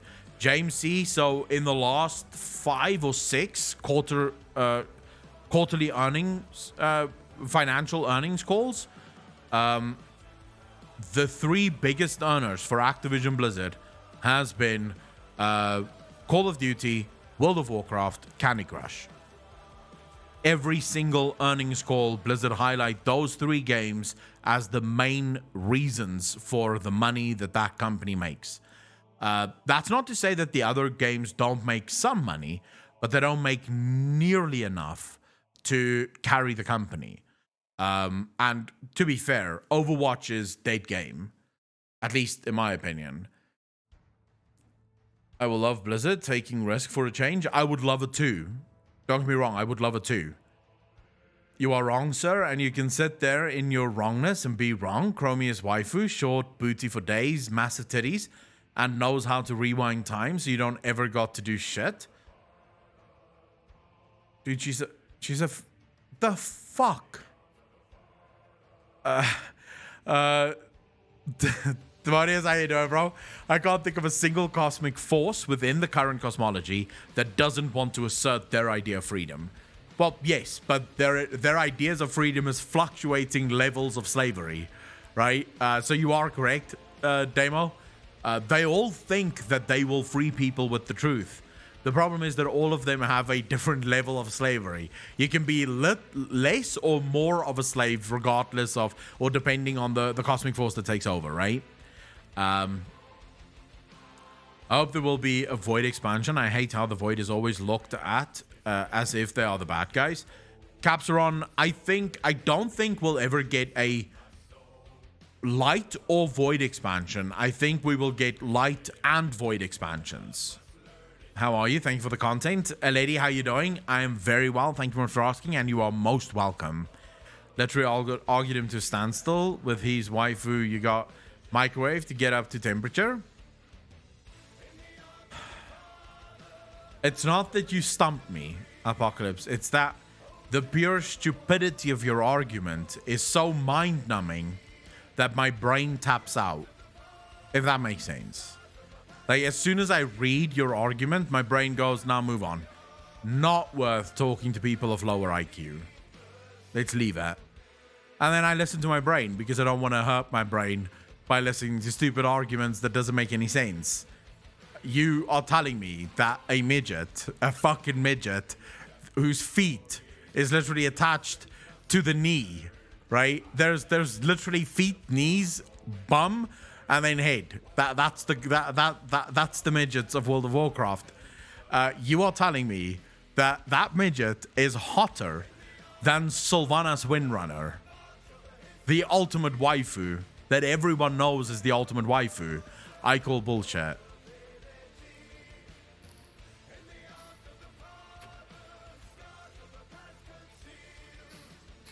Chromie is fun-sized.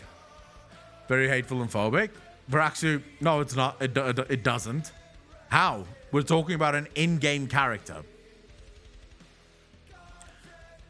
All gnomes will be chasing Accolon now. Revenge will be had. Fuck the gnomes, bro.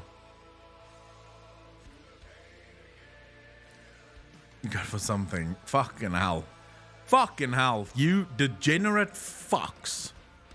Varaxu, I could agree with you that it would be hateful and phobic if it was real life. But it's not, right? It is very much in-game.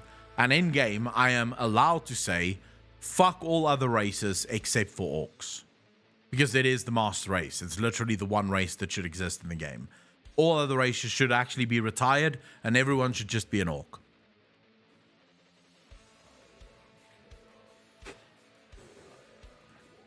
is Alpaca's outlet because he can't get a real midget waifu. I mean, he does have a wife now. I'm not sure if Shamey is a midget, but he does have a wife. Balfs are not hot. Orcs are hot. Are the superior race? No, they're not. Fuck the gnomes. Yes, this is what he wants to do. How is that gnomes a master race? How? How can gnomes be master race? John Smalls, how you doing, bro? 66, thank you for the one, cheer, dude. Really appreciate that. No, I don't like any race except pandas and Valperas. I can't stand the pandas and the Valpera. Like, the Valpera, I don't even have a Valpera. But the pandas is just no thanks. Elysium Works, thank you very much for the follow. Really appreciate that. Welcome to the channel. Thank you, thank you, thank you. I like the orcs. I don't know why people don't like the orcs. Orcs look cool in armor. So no matter what the armor is, orcs will always look cool in that armor. The fact that their shoulders are so much bigger just makes them more intimidating. Lopera brings up a question, which is worse, furry or weeb? I don't actually know. I don't know the... I know what weeb's like, but I'm not clued up on the whole furry culture or subculture. So I genuinely don't know. But I do think that people who pretend to be normal animals or animals in general might be worse than people who like cartoons. Yeah, most likely that. That's my answer and I'm fucking sticking to it. Waifu tier list, Sylvanas, Alexstrasza, Draka, and Talanji. Sylvanas, Alexstrasza, yes. Draka, no. Talanji, no. I would say Sylvanas, Alexstrasza, Jaina, Ajara, Zalatath. That would be the waifu tier list. Sylvanas obviously always being number one. But okay, let's just quickly see here. Someone wanted me to do...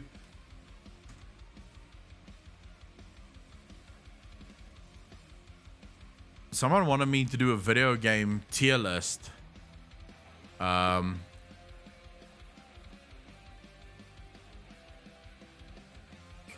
Where's World of Warcraft's tier lists? Someone wanted me to do this last night. I'm not going to log in. Do I have to log in or can I just fucking make the tier list? Or do I need an account for this? Because I know people were asking me last night to do this and I completely forgot to do it. I've never made a tier list in my life.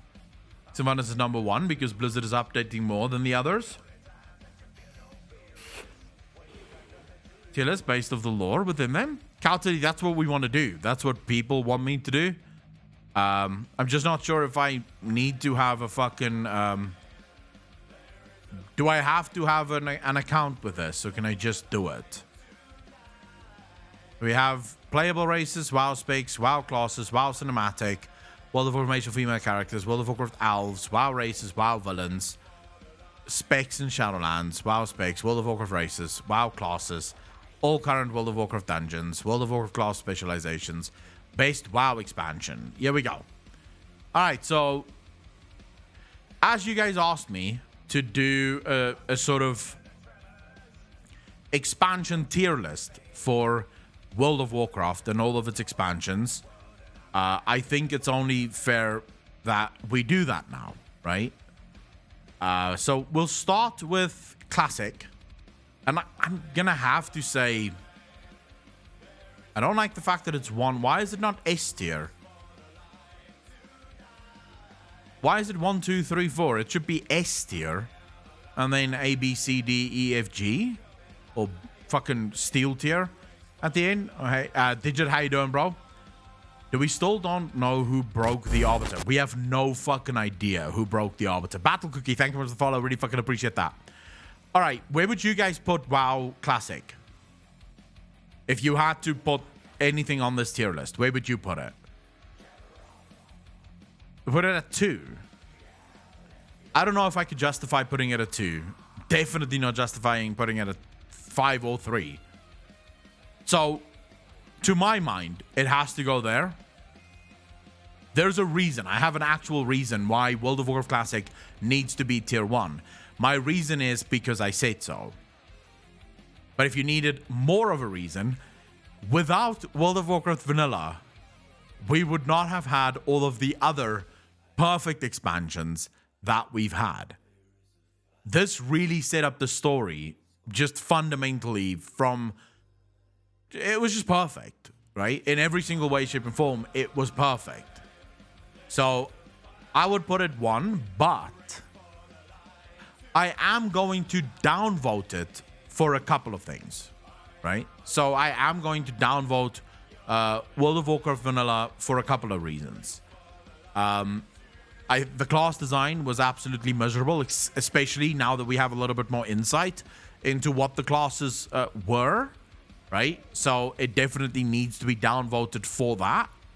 And then, of course, also for the way in which they handled the story in Classic, which was just fundamentally not there. And since this is a story expansion, right? So it goes off the story and we're rating them based on stories. I am actually moving it to 2.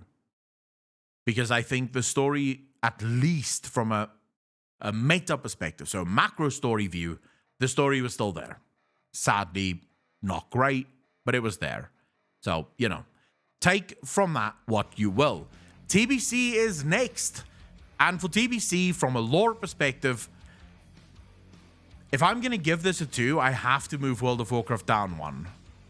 It can't go 1 because, again, the story in TBC suffered from quite a lot of issues. So the storytelling was still very bad. Blizzard was still really finding their niche when it comes to telling the story. Oh, but then you had the Aldor and the Scryers, which was a fucking insane bit of storytelling. And you had Illidan in there. I think what we'll do is we'll put... No, move it. Yeah. We'll put TBC first on number 2, right? So it is the first and Classic is second on the number 2 tier. But we still have TBC. It's still better than World of Warcraft Classic, all right? Or Vanilla. Next up, we have Wrath, and for that, it's an easy 1. Is there anyone that wishes to disagree with me? Is there anyone that fucking wishes to disagree with me on this? How the fuck is Wrath of the Lich King number 3?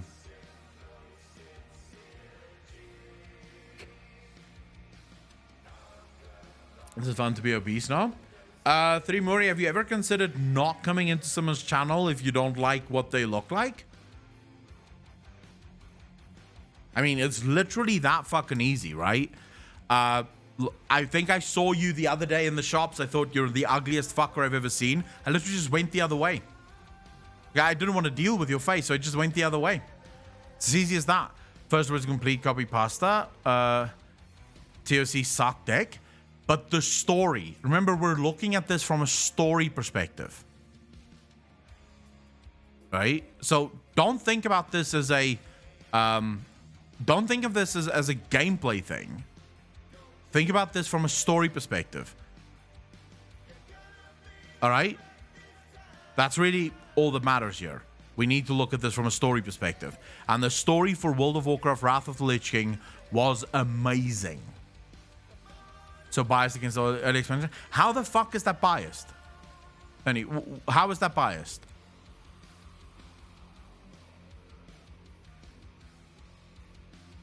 I already explained why Vanilla is where it is, Elodie.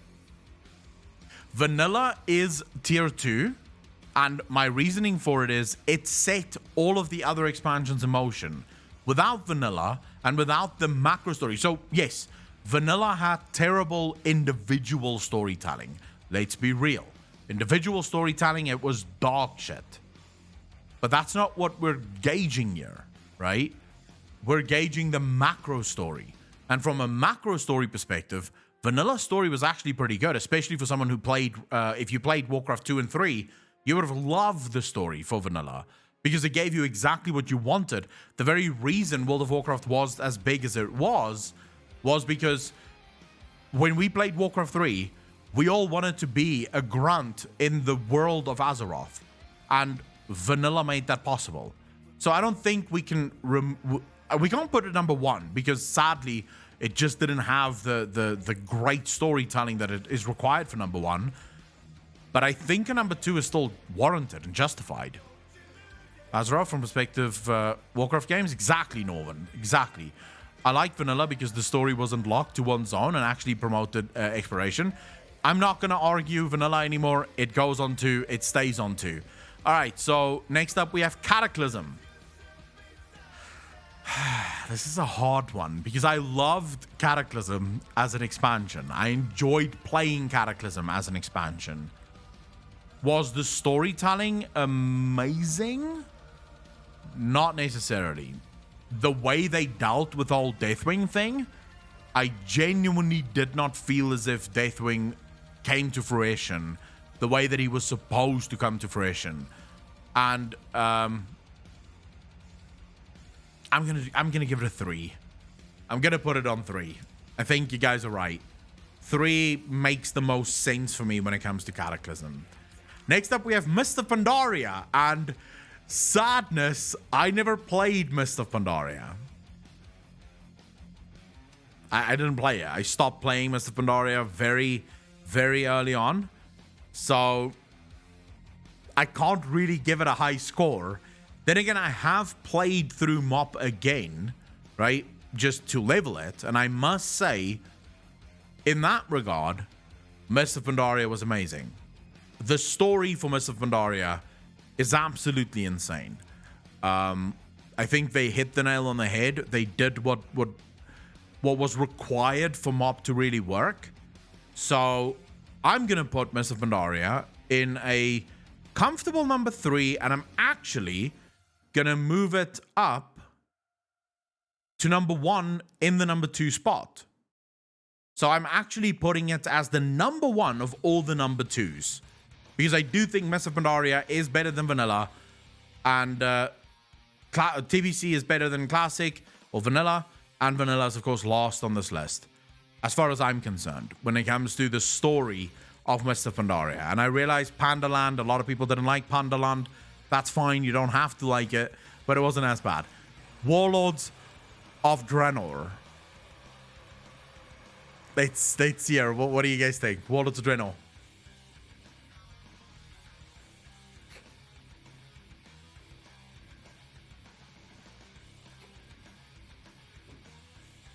I feel like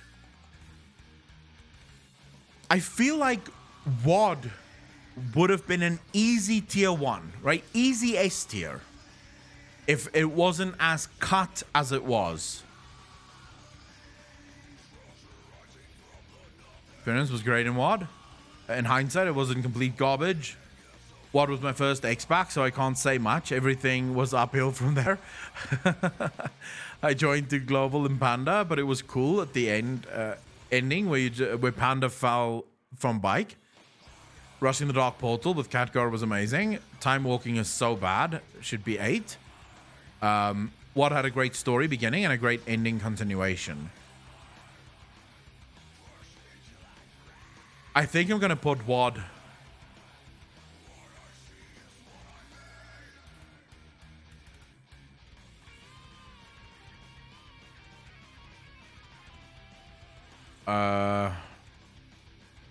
from a story perspective, I think WoD is a 1. I think the story from WoD, for people who cared about the lore, the story from Warlords of Draenor was absolutely amazing. Their implementation of a lot of the story was very bad, I agree. Their implementation of the expansion in general was very bad, I agree. But I do feel like Warlords of Draenor was, all round, to my mind, a very good expansion from a story perspective. Because it's one of the few expansions in World of Warcraft where I felt, right, Warlords of Draenor didn't drop the ball. At no point in the story did Warlords of Draenor drop the ball. It was From the beginning, the story was extremely compelling, right up until the end where it continued into Legion. The story had me gripped. I loved the story. And that's really all that matters. So, from my mind, I think Warlords of Draenor does a good enough job to be in the S tier. But then we get to Legion, and now I sort of feel like I have to move all of these down a bit, because from a story perspective, Legion was probably one of the best expansions we've ever had.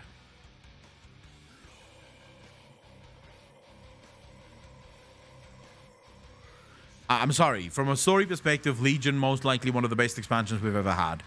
Not only in how they told the story, but in the cinematic use for the story, the way the different zones felt as you were playing through them, how you felt drawn in to those zones for various reasons. It just felt amazing. So from my mind, I'm going to move all of these down a peg. And then we'll do this again. All right. I'm going to move all of these down a peg because Legion has to go right at the top. I don't think anything can really compete with Legion at this point. Of course, next we get to my favorite expansion, as every one of you know. World of Warcraft Battle for Answers. Azeroth. Now,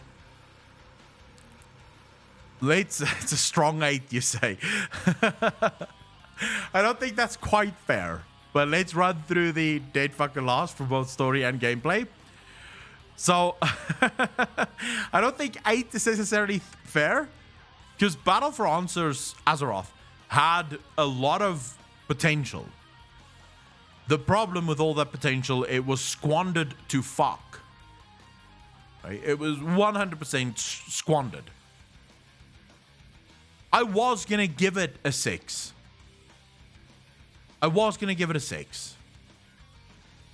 But here's the problem and why we can't give it a 6. The ending of Battle for Azeroth. I'm sorry. Can an expansion really rank in the top 6 of any tier list if it handles the end of that fucking tier list or of that expansion at hyper speed with literally zero thought for how it may impact the lore in the future? Because that's the problem with 8.3. 8.3 for Battle for Azeroth wasn't supposed to happen the way that it happened. Blizzard ran out of time, and then they thought, let's just rush the fucking story. They'll never know. Of course, we all noticed immediately, what the fuck's this? This big old bad guy that literally we've been reading and hearing about for years at this point comes out and is immediately fucked and couldn't even have enough. He didn't even have the power to corrupt the whole world. He sort of just kind of changed the color for 2 zones, because that's literally what he did. It was just sort of a color change. So this boy, okay. I'm going to let chat decide this final one. It's between 7 and 8. Chat, you have the final word. Write the number that you want me to drop this on. Just the number. That's all I want.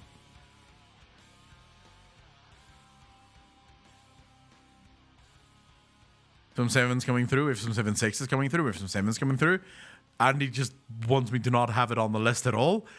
I think there's more 7's. I think there's more. Alex, not 3. What the fuck? I do think there's more 7's at the moment. You think there's more 8's? From based on what I'm seeing, it seems to be coming through. I think it's an 8. All right. I'm closing my eyes and I'm just dropping it, okay? I'm going to close my eyes. I'm going to move my mouse around a bit.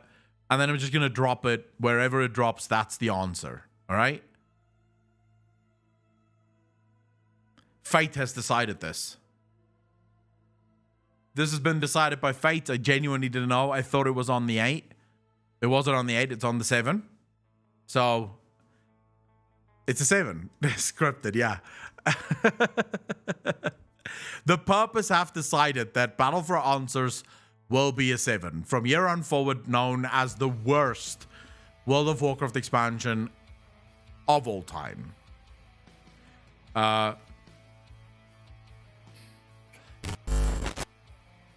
Wood, thank you for the follow. Really fucking appreciate that. Welcome to the channel. Thank you, thank you, thank you. BFA didn't crash slowly. It plummeted like a fucking stone. At least with Shadowlands, it does seem to be a slow demise. I love the start of BFA, but that King Rastaman story was a bit boo. I think... So, when it comes to...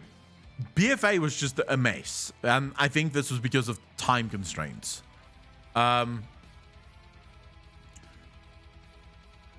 Shadowlands, on the other hand, has a lot of potential, and I think Shadowlands can be very good. It's, I think at this point, sort of just going to depend on where does Shadowlands go from here. There is only 3 X-Packs that I consider a real World of Warcraft Vanilla, TBC, and Wrath of the Lich King. Everything else is downfall that led in a free fall as we have today. Donovan, I don't necessarily agree with that.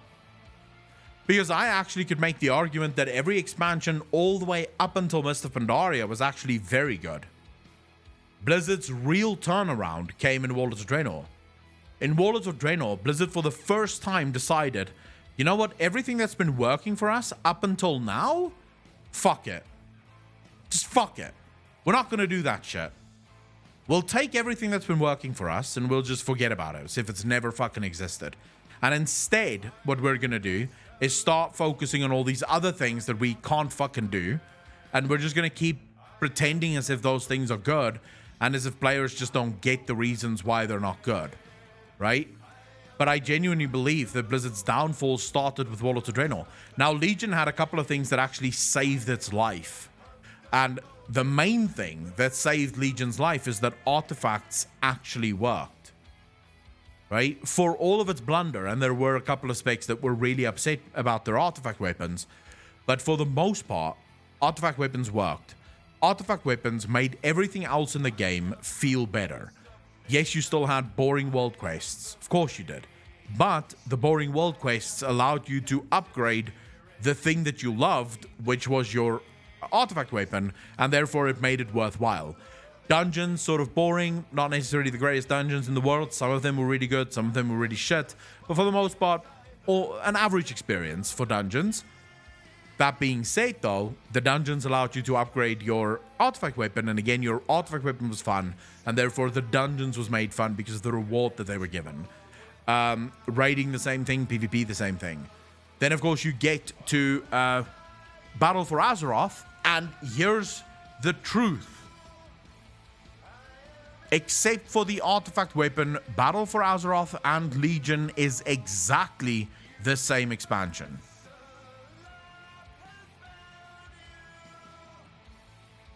Not a lot of people want to admit this, and there's always people that's going to go, no, that's not true. It's literally pound for pound, word for word, exactly the same expansion. All right, so it had no class sets. It had every other system that Legion had. Class sets did not save Legion. People didn't love Legion because of class sets. In fact, there were more people that QQ'd about some of the class sets in Legion than there were people that was very happy with some of the with the class sets in Legion. Because a lot of the class sets in Legion actually kind of sucked cock, to be quite honest. I remember, I think it was Destruction Warlocks or Demonology Warlocks, whose class set was actually a bit fucking, like, meh. Right? It does increase your damage, but it doesn't really do much outside of that. Class sets didn't save Legion. If you think on a macro level, BFA is Legion with islands.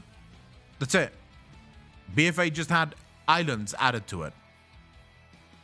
The only reason BFA sucked is because the Azerite armor could never replace the artifact weapons because of the fundamental bad design that was Azerite armor. And then, of course, Blizzard almost fixed it. There was a point in the expansion where Azerite armor almost felt good, right?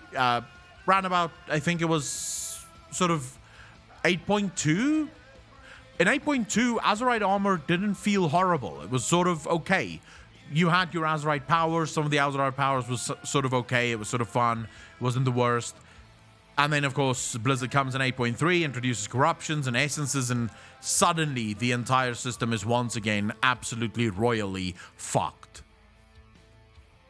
But BFA, from a system to system design, was Legion, and it failed miserably because it didn't have the artifact weapons to tie everything together. And then, of course, you go into Shadowlands, and again, we have the exact same thing. Systems upon systems that forces people into things that they don't want to do. And this is sort of the point that I was making in yesterday's... the video that I uploaded today got a lot of people upset, a lot of people hot under the collar, because a lot of people didn't understand the points that I was making, right? A lot of people didn't understand the points that I was making. I never said that gear or loot should be removed from the game. This is sadly the part. So what I'm talking about here, guys, is in the 29%, Blizzard lose 29% of all of their players over the last 11 years. The point that I was making when I said, if you didn't get loot for world quests, would you still do them? Wasn't to say that loot should be removed from the game. I don't think loot should be removed from the game. I believe that loot should be the cherry on top of the delicious sundae that you have in front of you. You're looking forward to everything about that sundae, and then right at the end, you get the cherry that's sort of lying in the pulled chocolate sauce right at the bottom. So it's this beautiful mixture of just everything that's nice. That's the loot. That is what loot should... That's the purpose that loot should serve in the game. Blizzard sadly does not design their games that way. For Blizzard, the loot is the main reason for the game, and they just sort of come up with reasons as to gatekeep the loot that you're gonna get. So they put in a boring ass fucking world quest system and say, right, people will do this boring ass system and then they'll get the nice shiny loot. It's not how you develop a game. You have to think about this from a philosophical standpoint, not from a physical standpoint. Loot should be the reward for something that you did that you loved doing, and now you get the loot and you're so much happier because of the loot. Loot should not be the only reason you're doing something. And I was actually thinking about this earlier today, just by the way. Right now we are getting a cherry on top of a dirty foot. Exactly. Well, you're not even actually getting a cherry. You're getting one of those fake cherries that's sort of made out of polystyrene that looks like a cherry, and as you bite into it, you realize I've been duped. That's sort of what you get, because sometimes even the loot rewards are shit and really not fun or innovative in any way, shape, or form. But I've sort of been thinking about this. How could you do world quests without fundamentally redesigning the world quest? Yeah, we're getting a dick on top of a sundae. The dick in the salad thing, I like that. You could actually do it without changing world quests at all, right? First of all, you make world quests harder. So you don't change the format. It's still the same world quest, you're still going, but you make it harder so that the mobs actually have mechanics and you actually have to be present while you're doing it, right? So you have to follow mechanics. You have to dodge. You have to move away. You have to fight. You have to fear. You have to use your abilities in order to clear the world quests. So world quests become far harder. And then you give world quests a progression mechanism, right? You give world quests a progression mechanism. So what you want to do in this regard is say, I'll take the house of the Chosen as an example in Maldraxxus. So let's say the first tier of reputation, right? Or weeks, or how Blizzard wishes to measure it doesn't really matter. But let's say the first 4 weeks, you're doing world quests on the outskirts of the House of the Chosen, right? So you're killing sort of the gods, you're disrupting some of their supply lines, you're killing some of the outer generals. For the first 4 weeks, that's sort of what you do. Then you see a visual progression where your troops have now moved to the outer edges of the House of the Chosen, and the House of the Chosen have sort of been pushed into the House of the Chosen. From there, the world quests level up. Suddenly, you're far more focused on infiltration world quests, stealing things, planting bombs, disrupting supply lines, disrupting movements, maybe ambushing troops, killing high-level generals. And you see, once again, after a month or so, you see your troops progress within the House of the Chosen. Now the House of the Chosen is pushed further in. You have more control over the House of the Chosen. Until finally you've pushed the House of the Chosen literally into their castle, into their final stronghold. And from here, if you want to keep this thing going, you don't want to end it, you actually say, hold up a second, the House of the Chosen have just barricaded themselves inside. They're not coming out and we can't get in. Now for the rest of, say, 2 or 3 months, you're dealing with sort of incursions and assaults from the House of the Chosen. So they're sending spies to escape and cause shit everywhere. But now you're getting progression. It will instantly change the way you feel about these world quests, because you are fundamentally changing the world around you. Compare that to what we have right now in World of Warcraft. I will do the same exact world quest until the very last day of Shadowlands.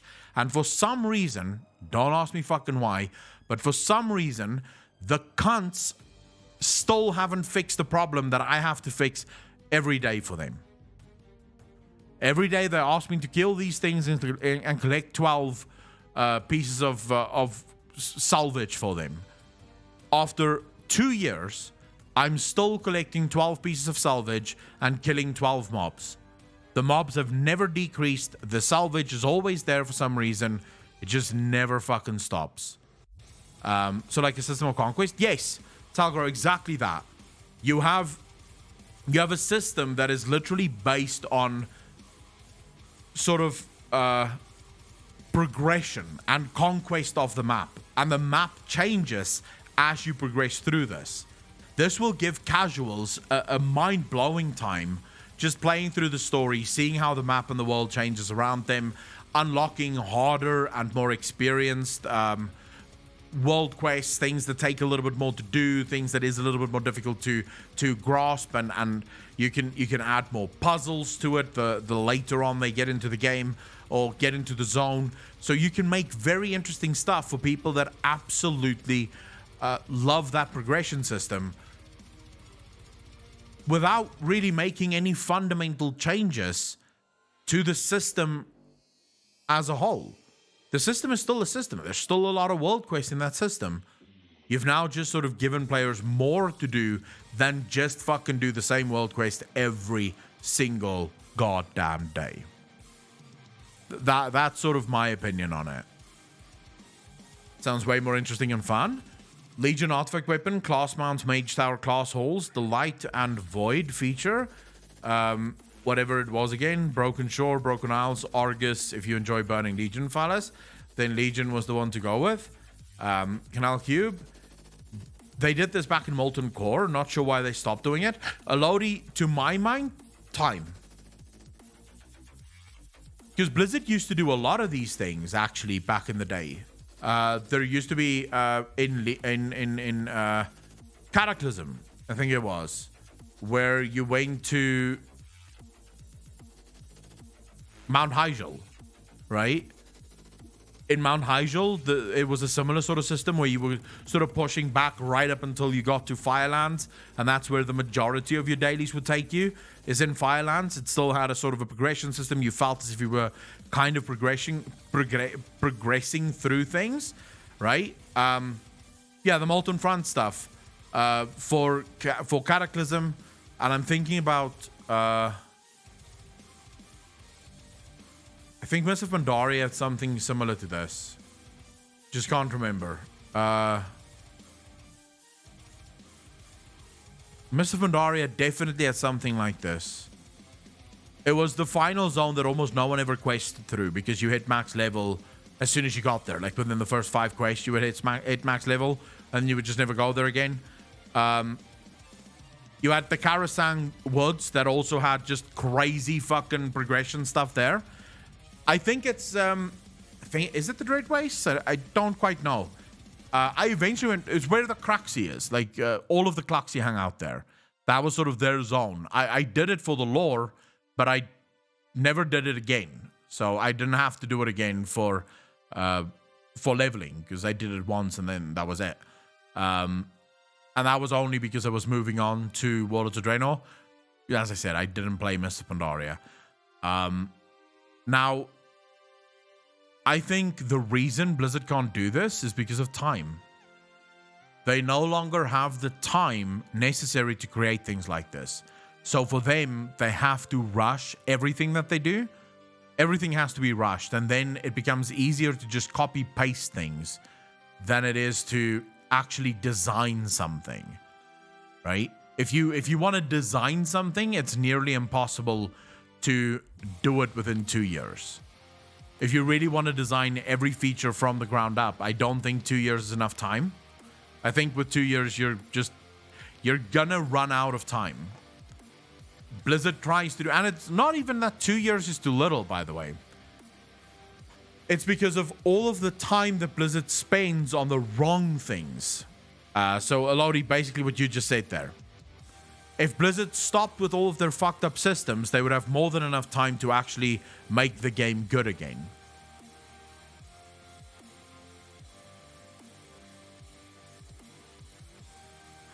My memory might be... No, I'm actually certain. I'm actually sure you're right, Jace. TBC Keldanas had the same sort of vibe to it. Even if it wasn't necessarily full-on progression, you felt like you were progressing. The way they built it made you feel like you were actually progressing in the story, right? You were actually doing different things every once in a while. You could see the world sort of changing in front of you as you did things. That's RPG. That's what RPGs are supposed to do. The problem is Blizzard spends all of their time designing things like Torghast, designing things like the Covenant system, and then they can't even deliver a workable game. 9.1 is behind development because of Blizzard systems. It's that's why it's behind. Because they have to fucking balance the Covenants once again, because they're adding new abilities to the Covenant, so they have to balance those new abilities, even though the old abilities haven't even been balanced yet. Then they have Torghast that they now have to basically rework fundamentally from the ground up. But of course, they didn't rework it. They just they took basically 6 months to figure out, let's just give them a fucking scoring system, even though that scoring system isn't going to fix jack shit when it comes to the actual fucking Torghast experience, because it's still going to be the same bullshit Torghast experience that we've had for the whole of Shadowlands. If Blizzard didn't have to work on Torghast, and if they didn't have to work on Covenants, 6.1 would have already been released. We probably would have gotten another dungeon, even 2, maybe even 3 dungeons, right? We would have gotten another raid, maybe even a mini raid, because Blizzard wouldn't know what to do with their time, so they would just be coming up with a bunch of things that people can do that already work. And I would actually not mind that Blizzard spend their time on that, because they're actually good with those things. Blizzard's dungeons are amazing. Their raids are amazing. So I would not mind if that's all that they spend their time on. Arkil, how you doing? Julian, thank you much for the follow. Really appreciate that. Welcome to the channel. Thank you, thank you, thank you. Like I said, this is not... I don't even want to sit here and shit on World of Warcraft. That's not the point of this. I don't think it's helpful to just shit on Blizzard Entertainment. Dakor, thank you for the follow. Really appreciate that. Welcome to the channel. Thank you, thank you, thank you. But at the same time, you can't shut up when you see these things happening and you know that it's wrong, right? You know that that shouldn't be the case. So most of the time, this is where you will hear me shit on Blizzard. If I am shitting on Blizzard, it will be on Twitch. And I want to be clear with everyone. I'm not shitting on Blizzard because I hate the company or I hate the game. I actually love the game and I love the company. I just wish the company and the game was the company and the game that I fell in love with. We cool if our soulbinds work like bodyguards from older X-Packs. Ian seemed to be willing to move on from these borrowed power systems based on the interview. Hopefully he will act on it. Lodi, the problem is they're not moving on from it now. Blizzard have forgotten what makes them strong. Agreed. They should have moved on from this now. Ian confirmed 9.1. Marisi didn't. He never confirmed that it's in a few weeks. He made a joke. He made a joke where Preach said to him, oh yeah, Ian confirmed. Can we now say Ian confirmed in a few weeks? And Ian said, yeah. Few weeks and you'll have 9.1. And then he immediately made it clear that this was a joke. So Ian never confirmed that 9.1 is in a few weeks. It's definitely not coming in a few weeks. If it is in a few weeks, it's going to be a bloodbath. If Shadowlands 9.1 launches it as it is now, it is going to be a fucking bloodbath. The amount of people that will quit because of 9.1 as it is now will be insane. Because it really is bare bones at the moment. There's fuck all there. Gorthia is empty as shit. They still haven't added much of what Gorthia requires in order to be actually good. So I don't think the new dungeon is even on the PTR yet. So no, it's still a while before we get that. A huge BDSM panel. So who else is quitting retail for TBC? I think Classic dropping. I'm not going to do that. And even TBC made them realize that the old systems are good. Maybe they might transition to that. I just think they're late to the game all the time. So here's my problem with that. And that goes to what someone said earlier before I got interrupted. Or interrupted myself, actually. If Blizzard truly understood why their systems aren't working, because it doesn't just help that Blizzard realizes the systems aren't working. They have to realize why it's so unfun and so shit for so many people. If Blizzard truly understood that, Torghast would be fixed now. The fact that Torghast is being launched in 9.1 in the state that it's in tells you that Blizzard doesn't have a fucking clue why players aren't liking Torghast. They don't know. Despite players telling them exactly why they don't like Torghast, Blizzard does not have a clue why people... Blizzard is legitimately looking at it, seeing people meme it, and seeing people hate it, and going, why? I mean, there's Soul Ash at the end of it. That should be reason enough for them to like it. They love the fucking world quests. That's literally what I think goes on in Blizzard internal meetings. I genuinely think when they're sitting around the table and going, guys, why is Torghast not working? The rest of the Blizzard team is going, we don't know. People love the world quests. They're absolutely in love with the covenants.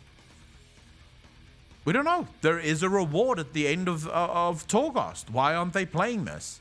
I don't know, because it's boring as shit and the reward isn't worth it. The reward literally feels as if it was just added there to force us to do the fucking thing. Because the reward doesn't even make a whole lot of sense to be there. Considering that the reward literally is for raiders and dungeoneers and PvPers, wouldn't it make more sense that the reward would be attached to dungeons, raids, and PvP? Because they're the people who most likely will need that reward. Because I don't give a fuck. I've got one legendary. I'm not building another. I'm not raiding, so I don't give a shit. I genuinely feel as if Blizzard themselves don't have a clue why their systems aren't working. And the danger with that is if they go into any new expansion, even without borrowed power systems, they're going to make the exact same failing mistakes. They're going to make the exact same mistakes because they still haven't grasped the fundamentals of what is wrong with the game. They still seem incapable of realizing why players are unhappy. It was more like Greater Rift in Diablo, and you could upgrade conduits or reroll gear. So, Damadeus, if you asked me what the perfect Torghast looks like, it is more roguelike. roguelite. It's harder. There's more abilities. It's crazier, right? I want a crazy gameplay experience, much like it was on Alpha, where you could get stupidly overpowered, right? And you'd be this literal god. But you would have to make it tougher. You would have to keep players on their toes with very difficult enemies. That even as a literal god, you can still get completely fucking crushed, right? Borrow powers are in WoW since Classic. Why people now start complaining about it? Sigax.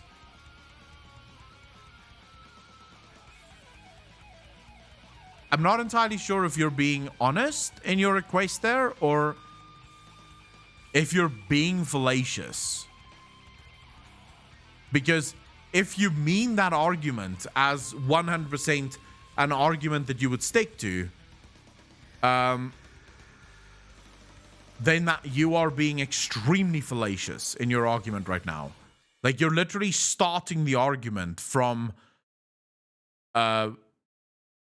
what's the English word? From a dishonest place, and then asking me to engage in a dishonest argument where you can change the rules because you started the argument dishonestly. Now, I'm not going to engage with that argument, because if I do, I'm legitimately going to get fucked the whole time because you'll just keep changing the rules as you see fit. So if you want to have that argument, rethink your fucking answer. I like the idea of a no-holds-barred, more randomized experience, maybe different routes and different encounters. I actually have a thought that the weekly renown cap is a hamstring already. Why? Because imagine you are purchasing a seasonal game pass and you are eager to play with through. Hold on. It already moved past you. Play through. As you play it, you notice suddenly you can't go on because there is a cap that hinders me to play the battle pass that's been paid by you. Well, caps are not necessarily bad. The only borrow power in Classic is arguably tier sets, which people liked. Tier sets doesn't count because tier sets is literally only patch cycle long. It is a tier set that you get from a specific raid that you know from the beginning is disappearing at the raid and being replaced by a better tier set. So therefore, on the whole of it, tier sets was actually long systems, because tier sets existed all the way from Classic to, when was it removed? World of Drain? Oh, Legion. I think Legion was, it was removed in Legion, if I'm not mistaken. So it's one of the longest borrow powered systems in the history of World of Warcraft, actually. Because it would always upgrade. It would always go, it would always upgrade the next patch that you had. So it was removed in BFA. Thank you. I didn't raid at that point anymore, so who gives a fuck? Oh yeah, I did have tier 6 in Legion. Never mind. I remember now. But okay, so it was one system that persisted for the majority of World of Warcraft's lifespan. The thing that people are complaining about is these systems that is extremely complex and complicated, changes the gameplay entirely, that only lasts for a single expansion, and then it fucks off. And the problem with it is, you start weak at the beginning of the expansion, you build yourself up, right, to a very strong point at the end of the expansion, and then guess what? You become weak as shit again.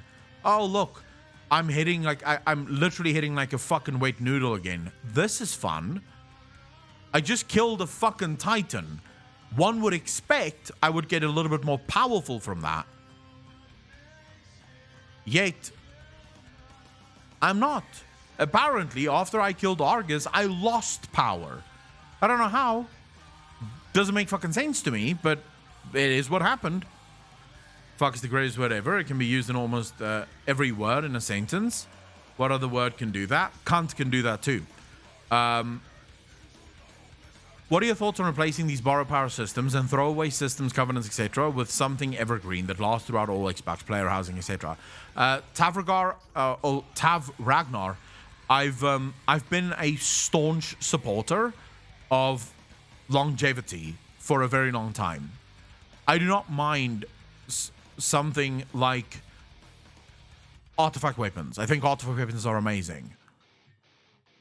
If it was designed to last multiple expansions, right? And of course, if you decided to make something like that last for multiple expansions, you would not have done it on weapons, because weapons are actually something fun. The players like collecting, and they like getting new weapons. So you would probably have moved it to something like the neck, and then you would have given it a massive talent tree that is attached to it. And every expansion you add new talents. So after 5 or 6 expansions, you have this massive new sub-talent system that plays alongside your character and sort of buffs you and boosts you over the course of time.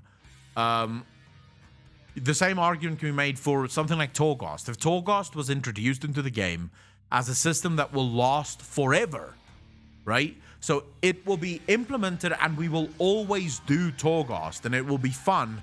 You would have changed fundamentally the way in which you approach the game and how you approach those systems. However, Blizzard keeps putting these ridiculous fucking hamstrings on themselves. And I've said this before, I've said it for a long time. Blizzard is their own worst enemy. They go and say, hey, you know what? We have a great idea. Let's build a roguelite system in World of Warcraft. We're going to make it brilliant. Players are going to get all sorts of stupid powers. They're going to feel amazing. It's going to be so much fun. It's unlimited. They can do it as many times as they want a week. It's just going to be crazy cool. And everyone's like, yeah, fuck yeah, let's do that. And then one cunt, and I still want to meet this bastard, but there's one fucking moron that sits in the meeting and goes, yeah, but what's the reward going to be for that? I was thinking sort of Soul Ash, maybe, the thing that you upgrade your legendary with. Yeah, what a great idea. Oh, but this sort of means we can't really make it endless because people are going to get a little bit bored. Because how long are they going to have to farm before they get this Soul Ash? Well, also, we need to make it a little bit easier then, because everyone wants Soul Ash. So we have to make it almost stupidly easy to the point where a monkey can do it. Oh, you're right. And also, I don't think we can do it stupidly overpowered, because that's going to just lead to all sorts of toxic gameplay. So, what if we just gave them 6 floors? Every single player is going, the fuck is this? Why are you changing it? This was great. No, you guys don't seem to realize the way the system was, even though you're having fun, it would have caused so many problems that we couldn't deal with. Yeah, but then just remove the Soul Ash. We don't need the fucking Soul Ash. Just get it away. But no, we have to have rewards tied to every goddamn thing in the fucking game. Why can't a system not just be the reward? Like, why couldn't Torghast just be this fun thing that you go into and you see how high you can go, right? You get to as many floors as you can. You turn into a god and then get smacked by another god, right? And you have to try again. Why could that not have been the fun? And then if you wanted to add rewards, you add cosmetics. And this gives people a reason to do it even more because they love it. Torghast in early beta.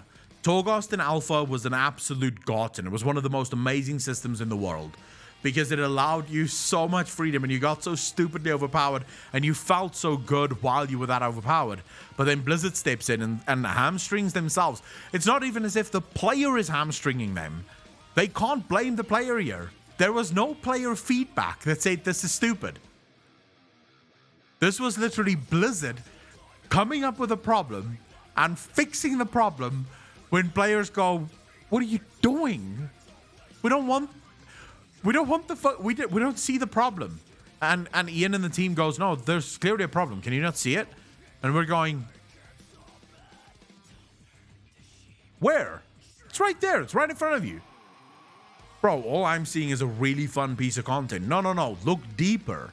Look deeper. Never mind. You won't get it, but you would have experienced it if we didn't fix it for you. Oh, why? Thank you, I guess, for fixing my fun. I really enjoyed it. There's a reason why that's the meme, right? Fun detected, let's fucking smack it down. The second there's something fun in World of Warcraft, Blizzard steps in and fucking crushes it immediately. There shall be no fun in World of Warcraft Unless it's fun that we greenlit. And I am sick and tired of that, dude.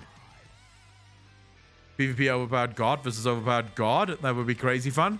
Talgarot, you could absolutely have done that in Torghast, right? You could have done PvP Torghast, where players will go at the same time and they'll meet on certain floors. So there is floors where players will meet each other with their absolutely over the top fucking Torghast powers.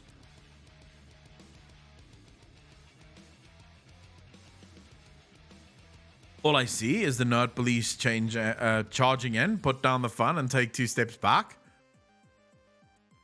Do you guys think Blizzard is aware that this is how we feel, or do you think they don't have a fucking clue? Like, really? Do they really know this is how players feel?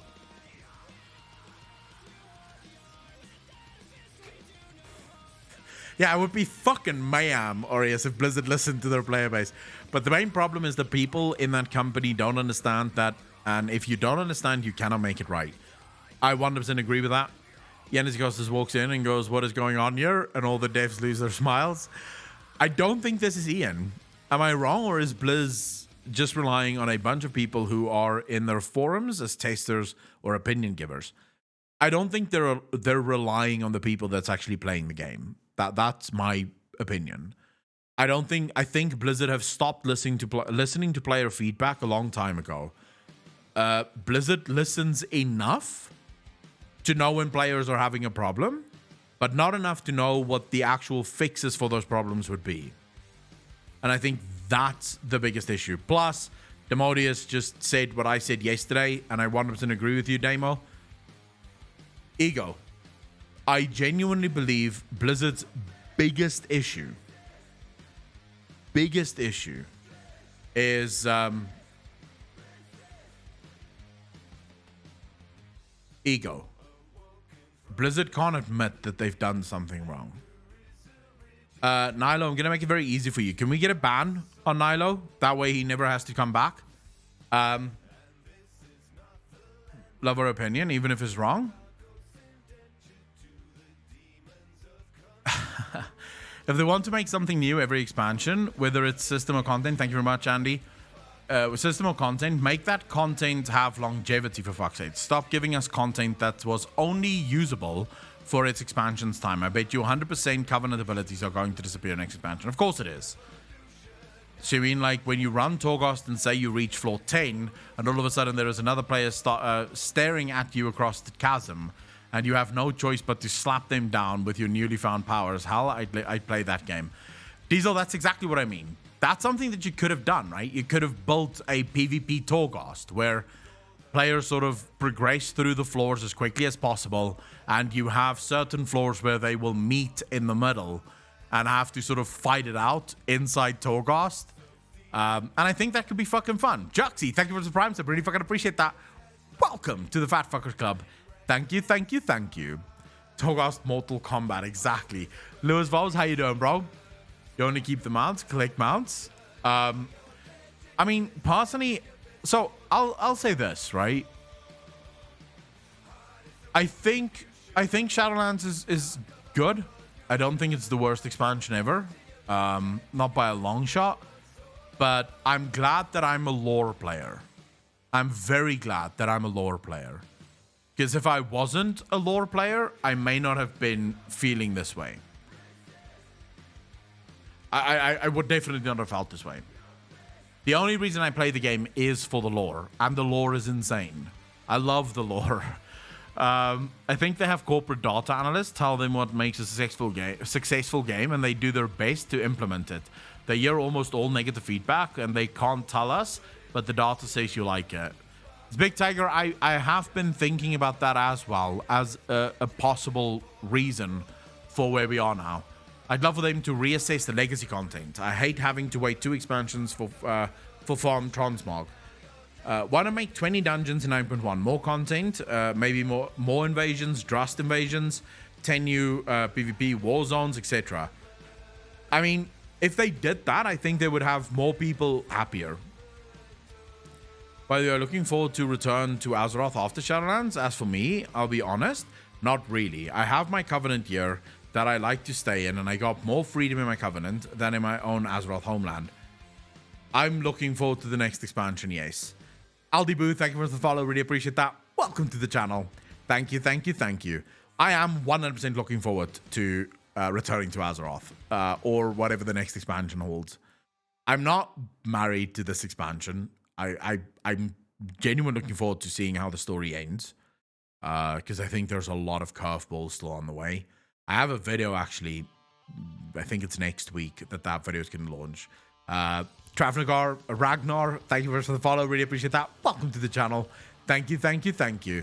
But I have a video launching sort of next week where I'm going into the curveball that Blizzard throwing because there is a massive curveball coming. For those of you that haven't seen it yet, have you guys realized that we are going to Torghast in 9.1? We're going to the Jailer's literal home in 9.1 already. What is Blizzard playing at? What's coming next? Because something big is coming. I'm glad I can do RP when the game is being slow. Aldibu, I definitely don't do RP. But I do agree with almost everyone at this point. Asmongold, Ballilar, RPers have the best time in World of Warcraft. 100%. If you're an RPer in World of Warcraft, you can have all the fun you want because all your fun is literally designed by you. You make up what you want to do next, right? Natharazon, maybe? It's possible.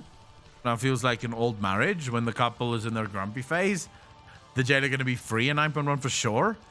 How do you guys think that would look if the Jailer gets free?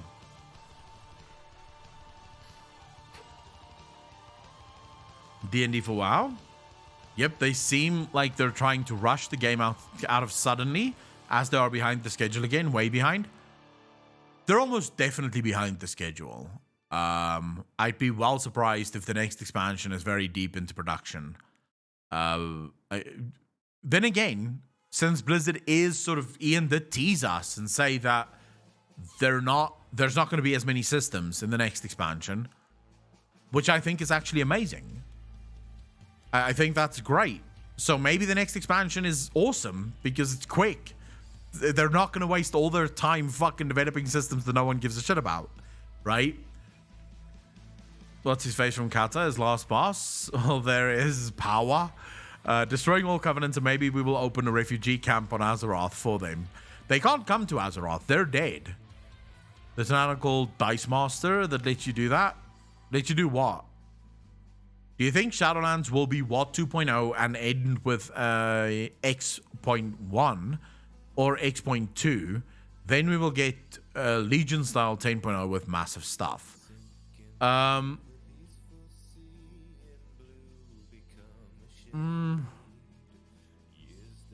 don't know. Is literally the honest answer. I sort of hate the idea that 0.3 should be the last expansion or the last patch of an expansion.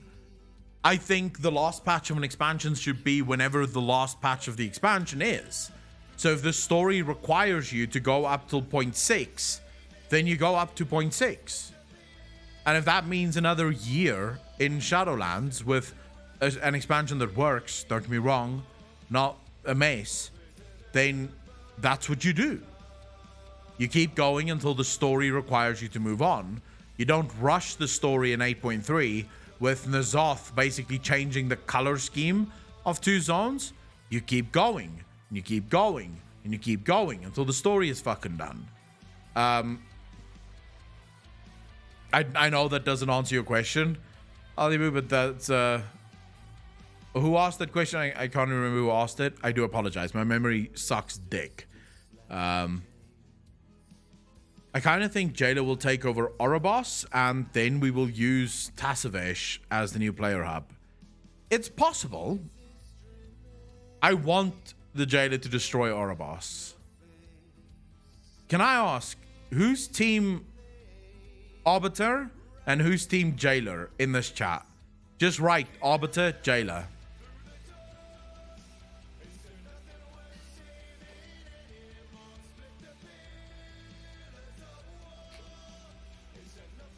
To that point, they're not obligated to release an expansion every 2 years. The only obligation you have to shareholders are fiduciary responsibility. In other words, you have to make money, right? As long as you keep making money, you can't be sued by shareholders. So all this talk from people often just going, yeah, it's the shareholders' fault, it's the shareholders' fault. It's like, no, it's not. The shareholders just don't want you to fucking waste their money, right? So if you start bleeding money, the shareholders will have an issue with it. But as long as you're making money, in other words, as long as you have at least 5 million subscribers or even 3 million subscribers, you're doing fairly well and the shareholders will be fairly happy. So it's not really like you don't have to have an expansion every 2 years. Unless, of course, you've committed to that. So if you tell the shareholders there will be a new expansion, but then you can change that again, right? You can go to the shareholders and say, listen here, we've changed our minds. The only time you have a commitment legally is if you've announced a date. So by all legal standards, what Blizzard did with postponing their game was illegal. From a legal standpoint, what they did there was illegal. You gave a date, you allowed for pre-orders on that date, and then you changed the date. But most people aren't going to sue for that because you're changing the date to make the game better. So they accept that that's part and parcel of how these things go, right? But as long as you haven't given a date, you can basically do whatever the fuck you want. Yeah, the chances are the shareholders don't have a clue what it is. They borrow ideas of each other, but they don't get whole teams of other games to work on something.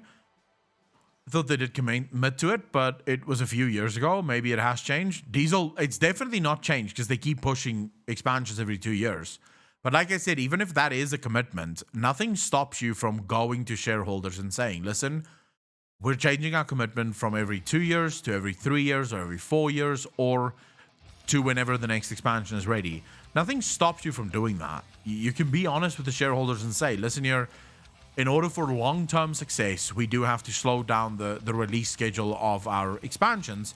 And I can guarantee you most shareholders will be okay with that.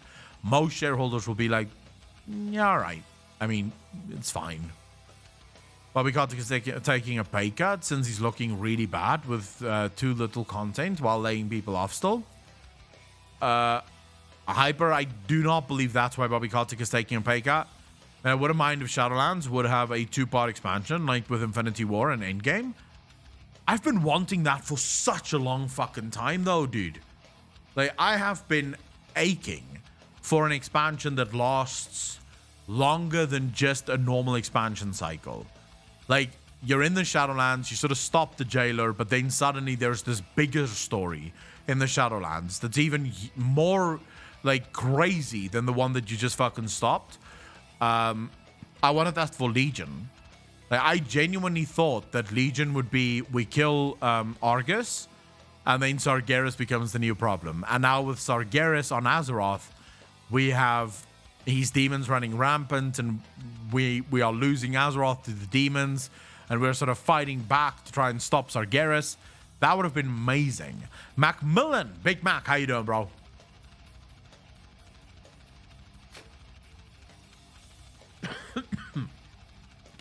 Active subs, I do think, make a lot of money, but they do make a lot of their money from the cash shop, though.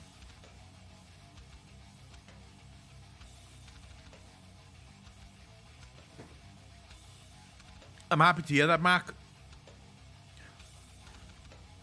Sorry, guys, my voice. If we do just chatting streams after 3 hours, my voice is fucking wrecked.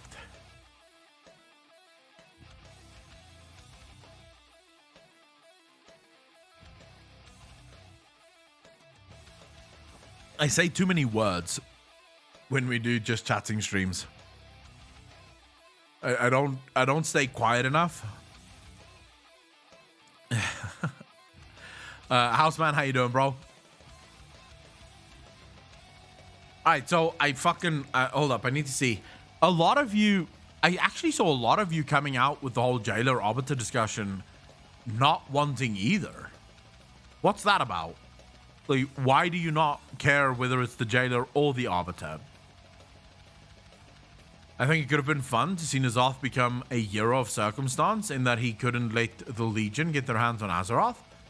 Aldiboo, there's so much that Blizzard could do if they just moved away from this brand new every single time bullshit. I see where you're going with it, Aldi, and I 100% agree. Could be fucking amazing. So what if the Arbiter wakes up and she has been reprogrammed to be the jailer's ally and she starts wrecking Orions? She doesn't look like someone that can fight, though. You look like you've lost some weight. That's terrible. Zigzix, thank you for the 10, dude. Really fucking appreciate that. Trust the Arbiter. Fuck that. I don't know, but I know something else. Magmillion, what do you know? When the jailer refers to the first ones, is that the Titans? Was there anyone before the Titans?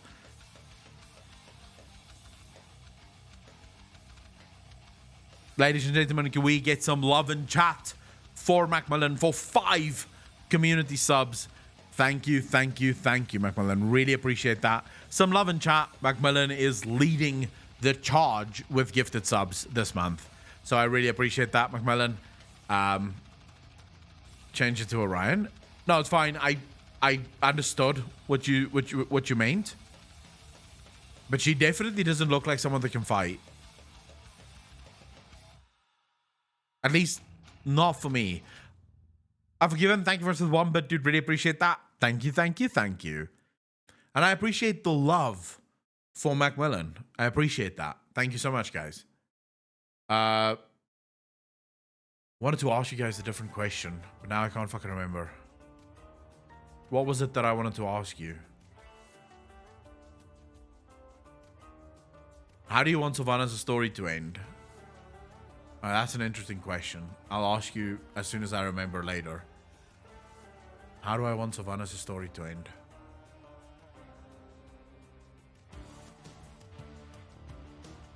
What I'm about to say is going to piss a lot of you off. I want her to be right. And this is actually not because I'm a Sylvanas fanboy, which I am. And it's not because I'm a simp for Sylvanas, which I am. This is actually because I fundamentally agree with her stance. The Shadowlands is evil. It's corrupted. She marries Anduin. Can you fucking imagine the outcry? Can you imagine how many people will lose their shit? Poor Nathanos, standing there like a little bitch while Anduin gets all of it. That would be funny as fuck. Poor Rathian. Yeah, Rathian and Nathanos standing there like little cocks as Anduin and Sylvanas gets it on. But I agree with her ideologically, right? I believe that freedom is something that is very precious, and that freedom of choice and freedom to make decisions without being forced or being coerced into it is one of the most important traits that human beings can have, right? I 100% agree that. I believe that. And so for me, it's almost imperative that Sylvanas is proven right. That we get to a point where we're actually facing Sylvanas and we're about to kill her, and then she explains to us exactly why we're making the biggest mistake of our lives, and we realize that she is right. The best part of Shannon so far is we can't even choose who we... Bam. Obligated to agree with her because Illidan agrees with her. True. 6-6, thank you very much for the bomb, but did really fucking appreciate that. Am I the only Arbiter fanboy here? Sometimes I suspect I'm the only Arbiter fanboy in the world. Yes. At least from my... Is there any other Arbiter fanboys in the channel? Or girls? Or is Zigzix alone in his love for Robot Lady?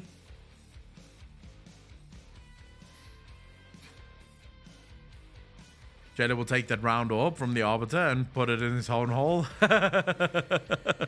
Martyrs, I love the way you phrased that.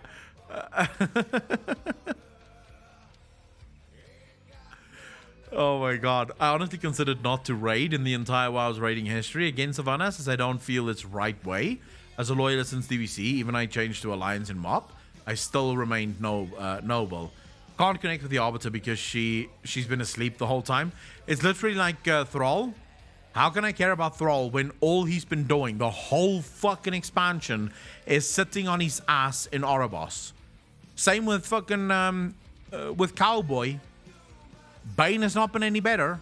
Just literally sitting there like a little fucking child on his ass, refusing to fucking move. No one's helping. The girls are at the table, actually sorting shit, bossing Bolvar around like you would expect girls to do to the only guy there. Bolvar is running around like a little fucking bitch, trying to sort out all of their problems. The girls are actually trying to save the world. What is Thrall and Bane doing? Sitting on their ass, not fucking contributing, and just sort of being present. Not even being present, because they're not even sitting close to the conversation on the steps. No. They're sitting far away, far enough that they can sort of talk amongst themselves about how fucking terrifying Torghast was. It's like, bro, what the fuck are you doing? Get your ass in the game. You've got a war to fight. So I get why the Arbiter is difficult to like. Cowboy, just picking him in a cowboy hat and boots, and I'm scared. I have a feeling the Arbiter is down for reprogramming by the jailer. That would be funny as shit. Only some for Sylvanas and Akko. Manuel, and I agree that.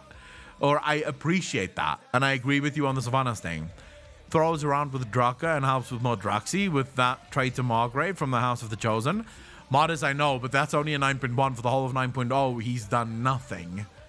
They're still traumatized. Yeah, but the others aren't. Even Bane and Thrall hate Torghast systems. Exactly. Oh my god. I didn't even think about it that way. That's how you know Torghast is shit. 100%. And you can fucking clip this. Thrall and Bane has been so traumatized by Torghast that they can't even partake in the storytelling for patch 9.0. They needed the whole of 9.0 so that in 9.1 they can finally rejoin the fucking fight, because this is what happened. This is legitimately what happened.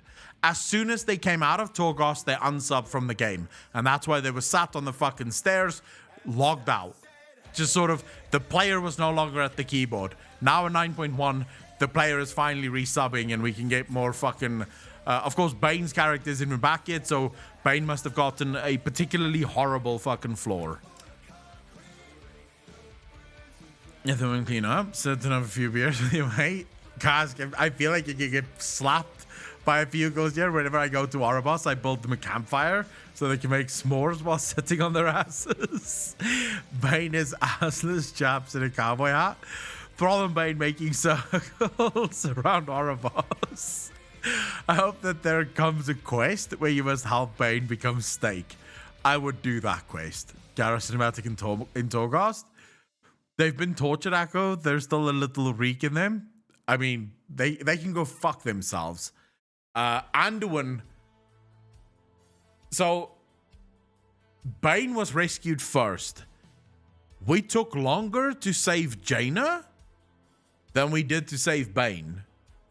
And Bane is still not recovered. Jaina has actually recovered. In fact, Jaina didn't go sit on the stairs at all. Jaina immediately made herself handy. She immediately got involved. She's going to solve the shit. Literally, as soon as we got to Torghast, Bane dropped to his ass and went, that fucking Torghast sucked. GG, guys, logging out. See you later. And Bane hasn't been back since. And his head in the intro, though. That's because Jaina cut a hunk off of Bane and threw it on the spit. She's seen it all already. Whenever I finish Torghast, I need the toilet, so they're probably holding it in, but Jaina can portal to the poo to Dalaran Crater. Probably. What do you think about Magatha? Do you think she will be relevant next expansion?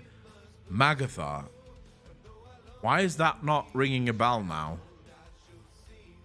Refresh my memory. There's too many names in World of Warcraft. I do not remember all of them. I do apologize. To be fair, Bane did get dropped on his head. True, but he should be fine now. Wait, that's terrible. Oh, Grim Totem. One important reason why I love the Arbiter so much. There are a lot of beings that can take away our choice. Yes, the Arbiter can do that, but at the same time there are enough mortals that can also do that, like warchiefs, kings. If some commander of alliance or a warchief of the Horde orders you to do something, you don't really have a choice. The Arbiter, at least, takes away our choice according to a set of predetermined rules, while the mortal leaders may do that arbitrarily. That's not better. That's just saying at least your slaver has a fucking code of conduct. I wouldn't say that's necessarily better, 6-6. So, onto the Grim Totem question that many of you seem to want to know about. I can definitely see a world, and that's actually something that we've been debating on the channel for a while, right? So not getting into specifics on Magatha, the Grim Totem clan, the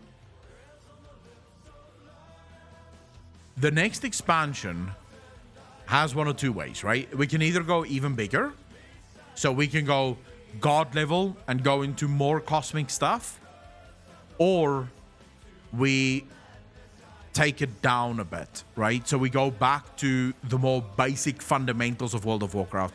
So we dive back into Azeroth, deal with a couple of things on Azeroth, because there is a lot that still needs to be dealt with on Azeroth. There's different troll tribes that's still technically at war with us. You have a lot of the goblin tribes that's still doing their own thing. You have the Taurens and some of their tribes that's doing their own thing.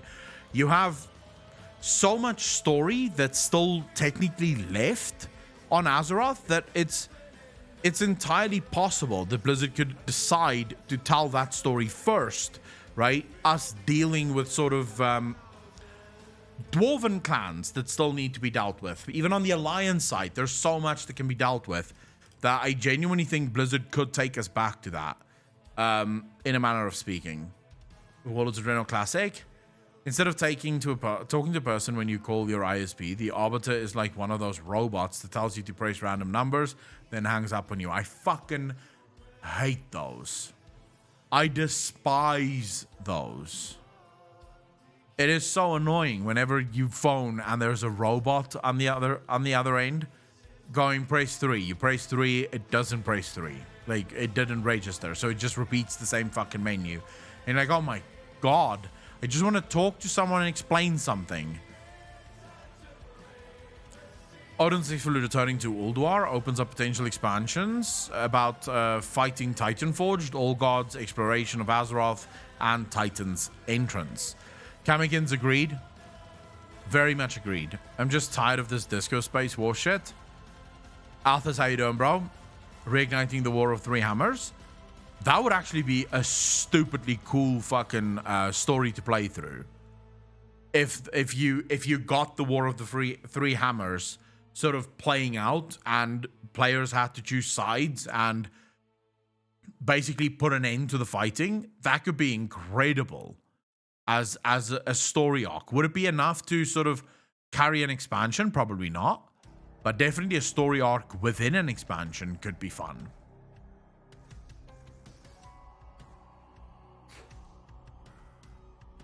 The Undermine. Dedicated instead of snippets in Northrend and Broken Isles. I don't know if you're going to get more Vrykul stuff. I'm genuinely not sure. Taliesin was saying the Arbiter would judge Sylvanas on her living life, not her undead life, that the Lich King and the Jailer created for her. What's your stance? There's no evidence that the Jailer would do that. I mean, the Jailer judges you on all of your life, right? So everything you did. That would include you being undead. And all the things you did there, because that was still you making those decisions. So I don't see how you could make the argument that the Arbiter would do that. Another world revamp? It depends how Blizzard does it, authors. If Blizzard wants to do another revamp, it has to be a neutral revamp.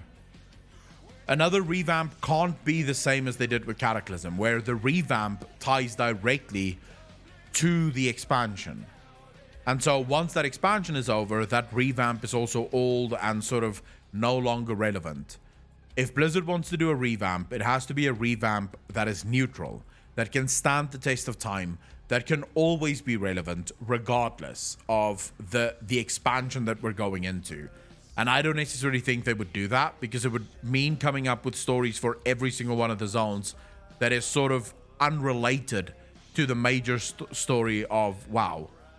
Anyone thinking World of StarCraft? I don't think... How many people would play World of StarCraft in chat right now? How many of you would actually play World of StarCraft?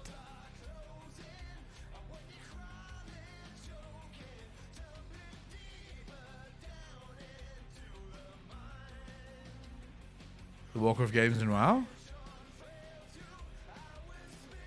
Like EVE Online? No. Like a proper World of Warcraft-like StarCraft MMO.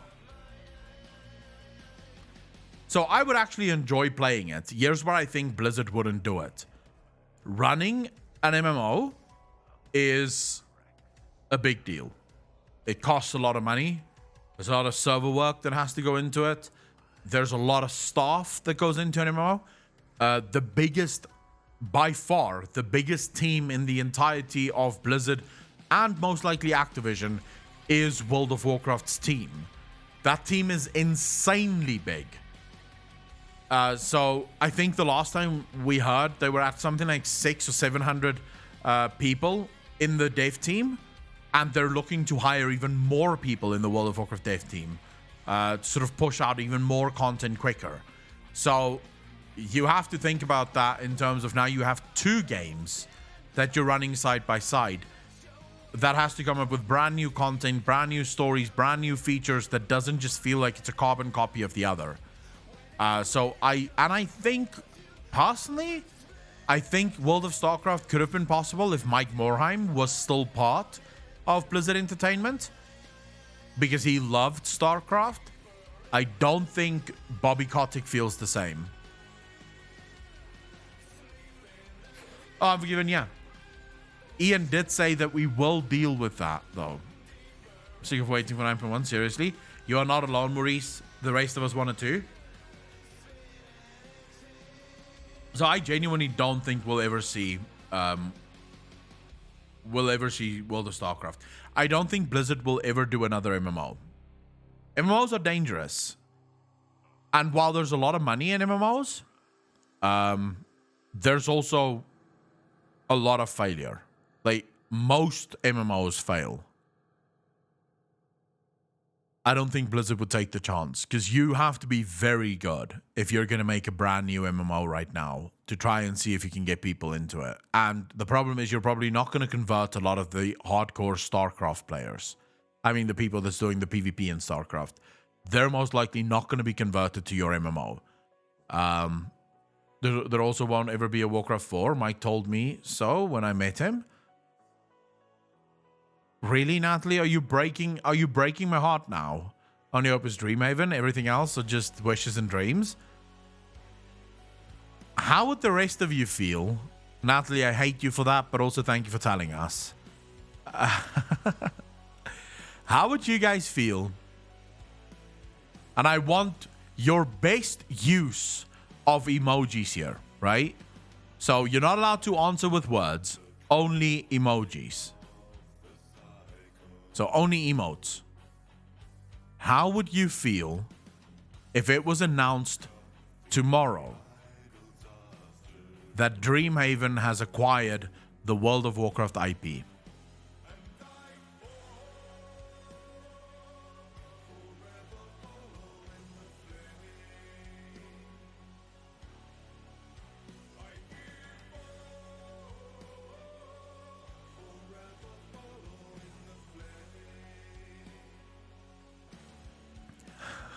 Seems like a lot of you love this.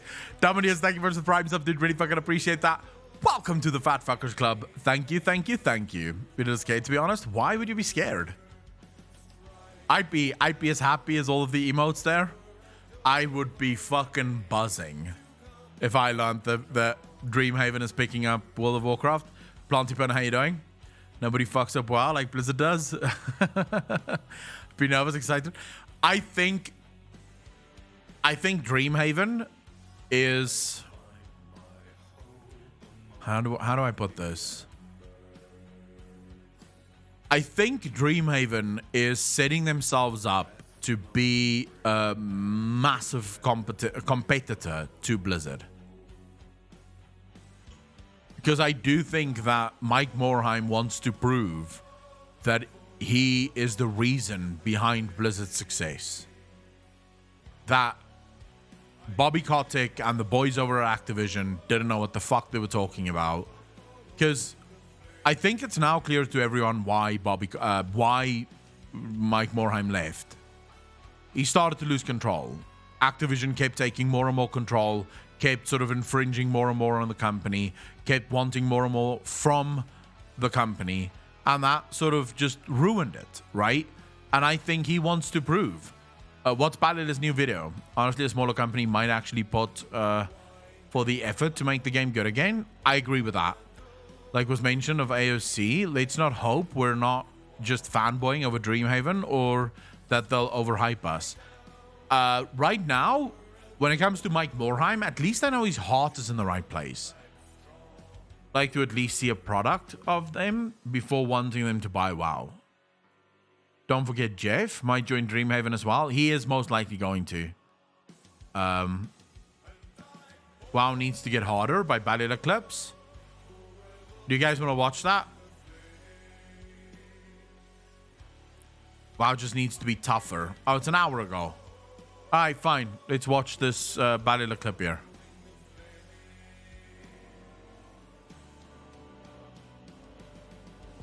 It's like the silver proving ground thing.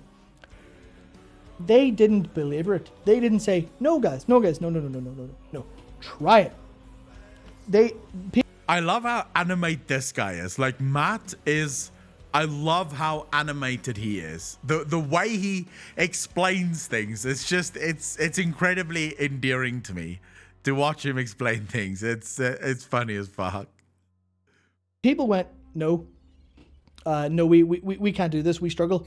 And they didn't go, oh yeah, well here's the tutorial. Here's how the you teaching. doing, bro? Here's the skills. Wait, you work with Matt? So you work for Balila? Love the work that you guys do, by the way. We need the like, cause they're simple. They're like, I mean, I guess I get you. There are people who might genuinely have trouble playing on those things. In which case, sure, You can't design the entire game for them. yeah, you can't. It's like if you design Halo. Oh, nice, Dakor. Happy to have you here. I just want to say, 100% agree with Matt and Balila here. This is what we spoke about earlier, right? We were literally talking about this just an hour ago, half an hour ago, not even an hour ago. If you made WoW, if you made any game for the dumbest person in the room, the game would almost guaranteed fail, right? Because not everyone is the dumbest person in the room. Most people are not the dumbest person in the room. And that is... Wait, Dakor, are you the raid leader? I think they were talking about you yesterday during the stream. So, yeah, I just want to say I 100% agree with him here. For people who can only do a Halo campaign in easy mode. Halo will be shit. No one will have fun in it. Yeah. So, why do we... I mean, why in World of Warcraft do we design everything other than raids, dungeons, and PvP to be asinine and brain dead? Yeah, that removes any joy from the game. Basically, just please, there is beauty in your video game. Please try to show. Maledictions, I would never do a hot tub stream. No one wants to see that, by the way. No one wants to see that shit. Oh, you're raiding them on heroic. So you have 2 guilds. That is fucking commitment to raiding. I could genuinely not do that, ever. Even back when I was hardcore raiding, after I do a full clear of heroic, I'm done. Like, that's it. No more heroic. Now we do mythic progression. I want to kill the last boss. I don't want to do re-clears. Couldn't give two fucks about re-clears. I always hated it because we always had fucking loot goblins that just wanted to re-clear because the purple pixels, bro. The purple pixels. And it's like, fuck off. Let's just kill all the bosses and then you can go do it on your own. You can do it. So can you, Akalon? I doubt it. He's famous. He can get away with it. Show it. Twitch would ban me for public indecency if I fucking tried that shit. Stop hiding it away as if you're ashamed of it, because it's actually good. Yeah. Let people enjoy it without having to go to incredible lengths, or not even incredible lengths. Because I imagine earlier on when people were more socially engaged with the game, because it was out of necessity, because you sort of had to, and also it was a little bit more the default in the classic and TBC days. It was more the default. You logged on and talked to people. Yeah. It's a little less that way. It is sort of interesting. I just want to throw this in. We had the fortune of hanging out with Terran Gregory on Discord. And he actually made an interesting point about the whole social aspect of World of Warcraft and how people constantly said that the social aspect is gone. I've been saying this as well. There's no more social aspect. It doesn't feel like an MMO anymore. And Terran actually made the point, back in the day, vanilla TBC, there was nothing else. There was no Facebook, there was no Twitter, there was no Discord, there was literally no other social media platform. MySpace may have existed in some form or another, although I don't think it was even that old or that long ago. MySpace, for those of you that don't remember, horrible fucking site. You needed to be a coder to use it, but it fucking existed for a while.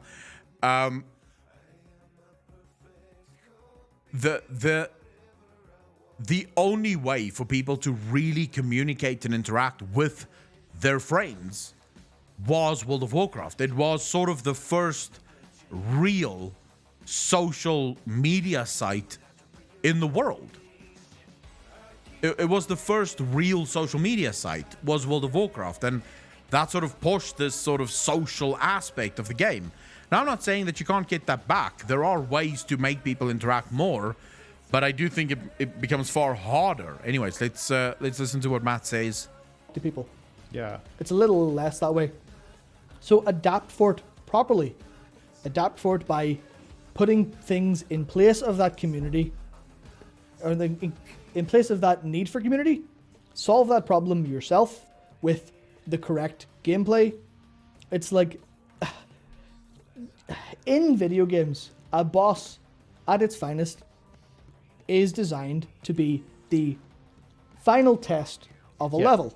This is the super basics. Yeah. Everything you learn in a level, whatever mechanics they give you, etc., the boss will test you on those. Yeah. It's in Metroid Prime. You pick up the grapple beam. Next boss, grapple thing. Grapple thing to get over the back of a shooter. Same with all of the Zelda games. And that is just so basically fundamental that actual thing needs to be in the game. You learn skills. You actually evolve as a player, not just as a character, as a player and a character. Mm-hmm. And then you're ready. You get tested. Look at that. You've got a goddamn video game. You could have a... Basically what we discussed yesterday, same thing here. The game itself has to be the reward, right? And in order for the game to be the reward, it has to be challenging. If a game isn't challenging, if the system that you're engaging in, so take Torghast for example, perfect example. If Torghast was more challenging, it was a taste of skill, it was unlimited floors, and you could be proud of the fact that you actually completed Torghast, more people would do it. Just because of that. Just because of the pride that you would feel knowing that you were able to complete it. The Mage Tower was a good example of this, especially if you did it on lower item level than what was required to actually do it. So as far as I'm concerned, that to me is one of the fundamental flaws in World of Warcraft. We've said this before we started the video. The game is designed for the worst possible players. So it's literally designed for those players who don't know what the fuck they're doing in the game. and then everyone else is sort of suffering under that, rather than, as Matt said, teaching those players how to actually play the game and not lowering the standards of your game to begin with. If you want to teach people that stuff, you could have, you know. It would be the equivalent of, let's take an asinine fucking game. Like, what's the Pew Pew Battle Royale thing that everyone fucking freaks out about? Name. Fucking name. I hate this when names just fucking blank. No, not Fortnite. That's the one. Yes. For the love of God, I could see the game in front of me. I could literally see the game right here. I can see how you're playing it, but I couldn't get the name. Fortnite. It would be the equivalent of Fortnite coming in and saying, well, we've sort of seen that a lot of people struggle aiming, so we're gonna add auto aim. So that even if you're just shooting kind of in the direction of another player, your bullets will just find the player. That would immediately fucking destroy the game, right? The whole point of why people play the game would be gone. Because rather than saying, hey, we need to find a way to teach these people how to play better. So maybe we have to come up with a different ranking system. So bad players are sort of put with bad players and they can learn. Well, aim assist really only exists for consoles. And based on all of the results or all of the testing that we've seen, aim assist sort of works out on par with mouse and keyboard. It literally just fixes it so that because you don't have that matter of that control on a controller, it sort of just balances the playing field. But based on what they've seen, they don't actually people who play with aim assist on console doesn't get any sort of advantage out of that. Class quest line. Yeah. Have your class or spec or whatever quest line that, you know, it's only got a few stages as you hit particular leveling brackets, but those are things where it's like, oh yeah, you go back to the warrior island and you've got a new like little boss fight thing to do where, you know, you kind of learn a few, whatever. We cannot keep on just World of Warcraft being designed to be completely brain dead outside of its content. Why does Excel's Reach not teach you how to interrupt? Best question I've ever heard in my entire life. The amount of dungeons that I have done where you can physically see the tank is dying because the costs keep going off, and there's not a single fuck in that dungeon that thinks to themselves, should I stop that costy thingy that's going on? Nah, fuck it. Tank will be fine. Poor tanks over here, literally on cooldown, interrupting, trying to stay alive, hanging on for dear life, screaming at the healer to increase the heals, and the rest of the team.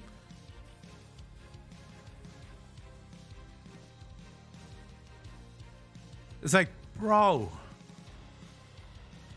And I would legitimately argue that if you ask all the WoW players, there might be a significant portion of them that doesn't even know they have an interrupt.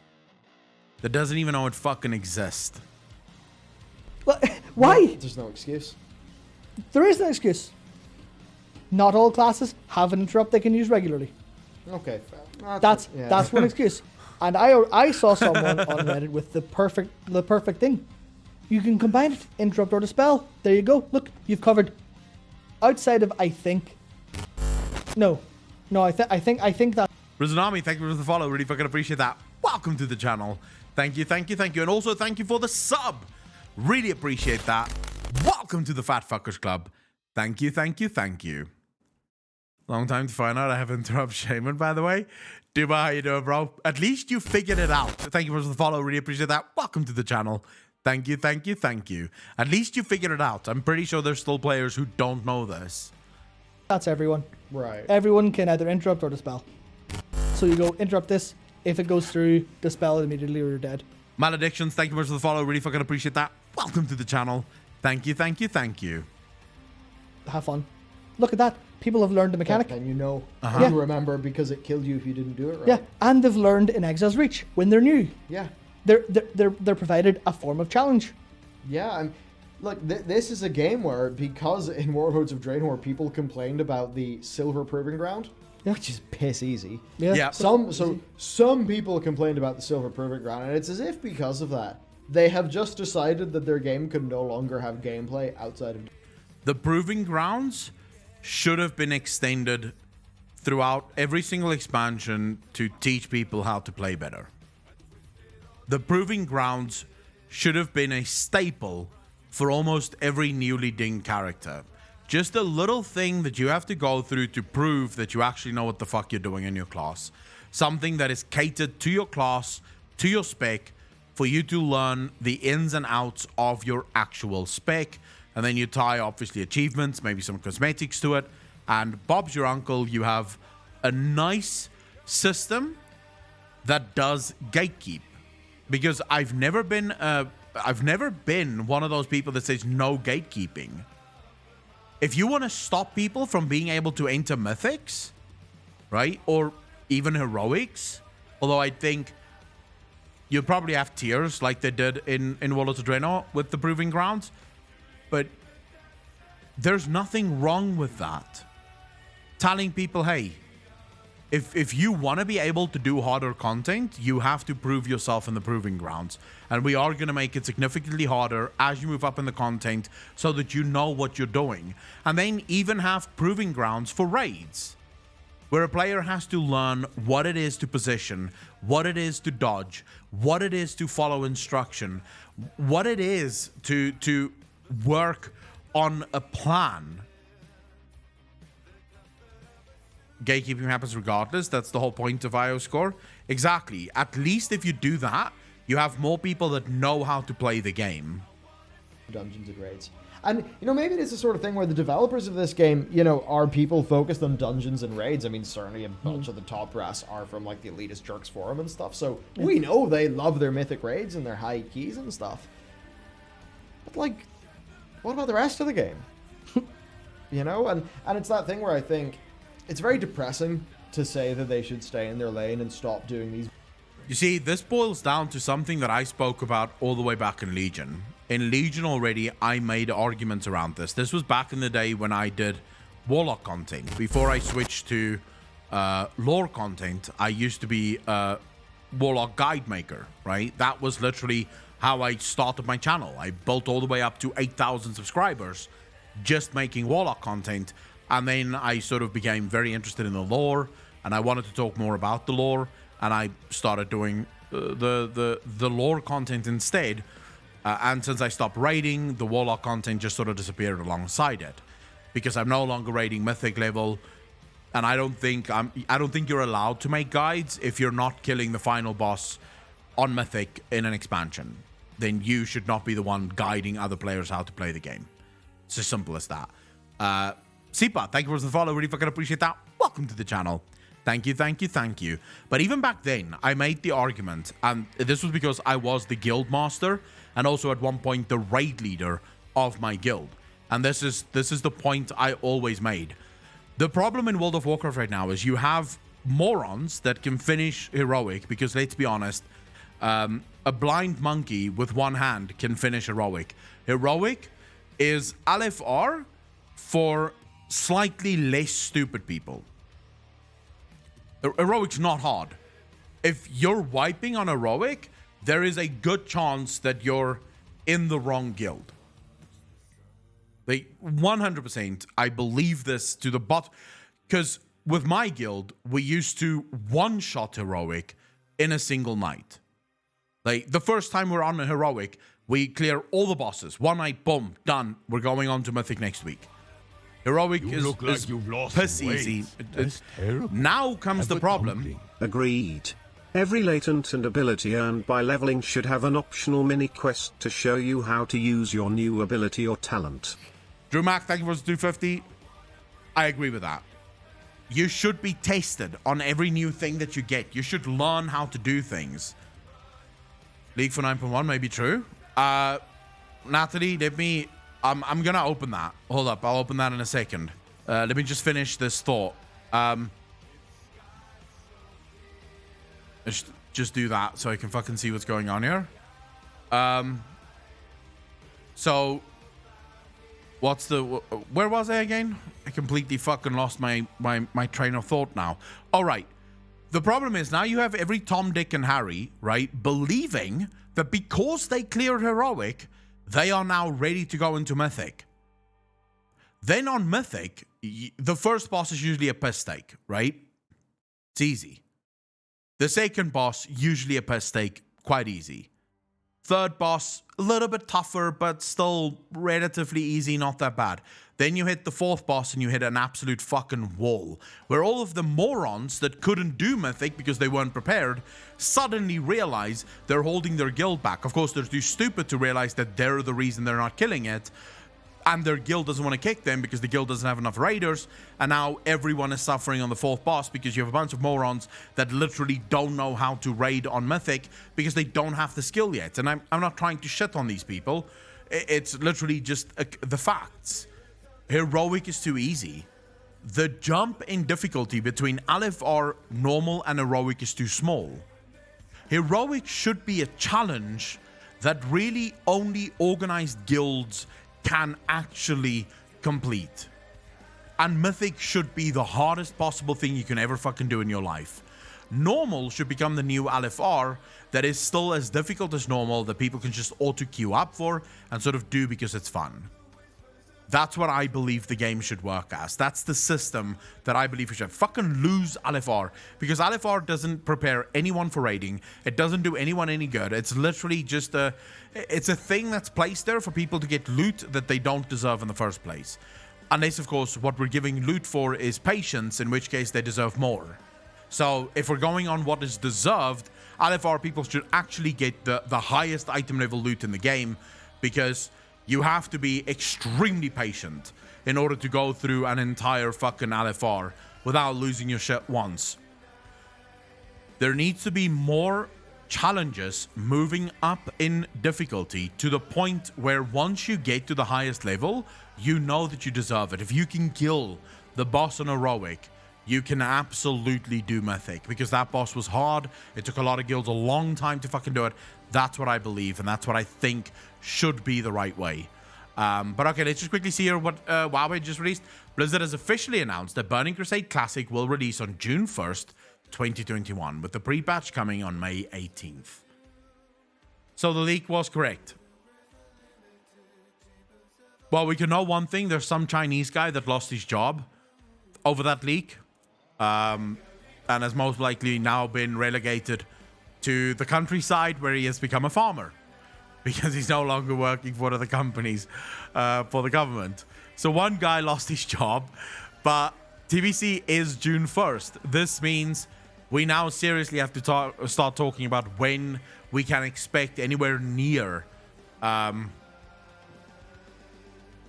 Just quickly.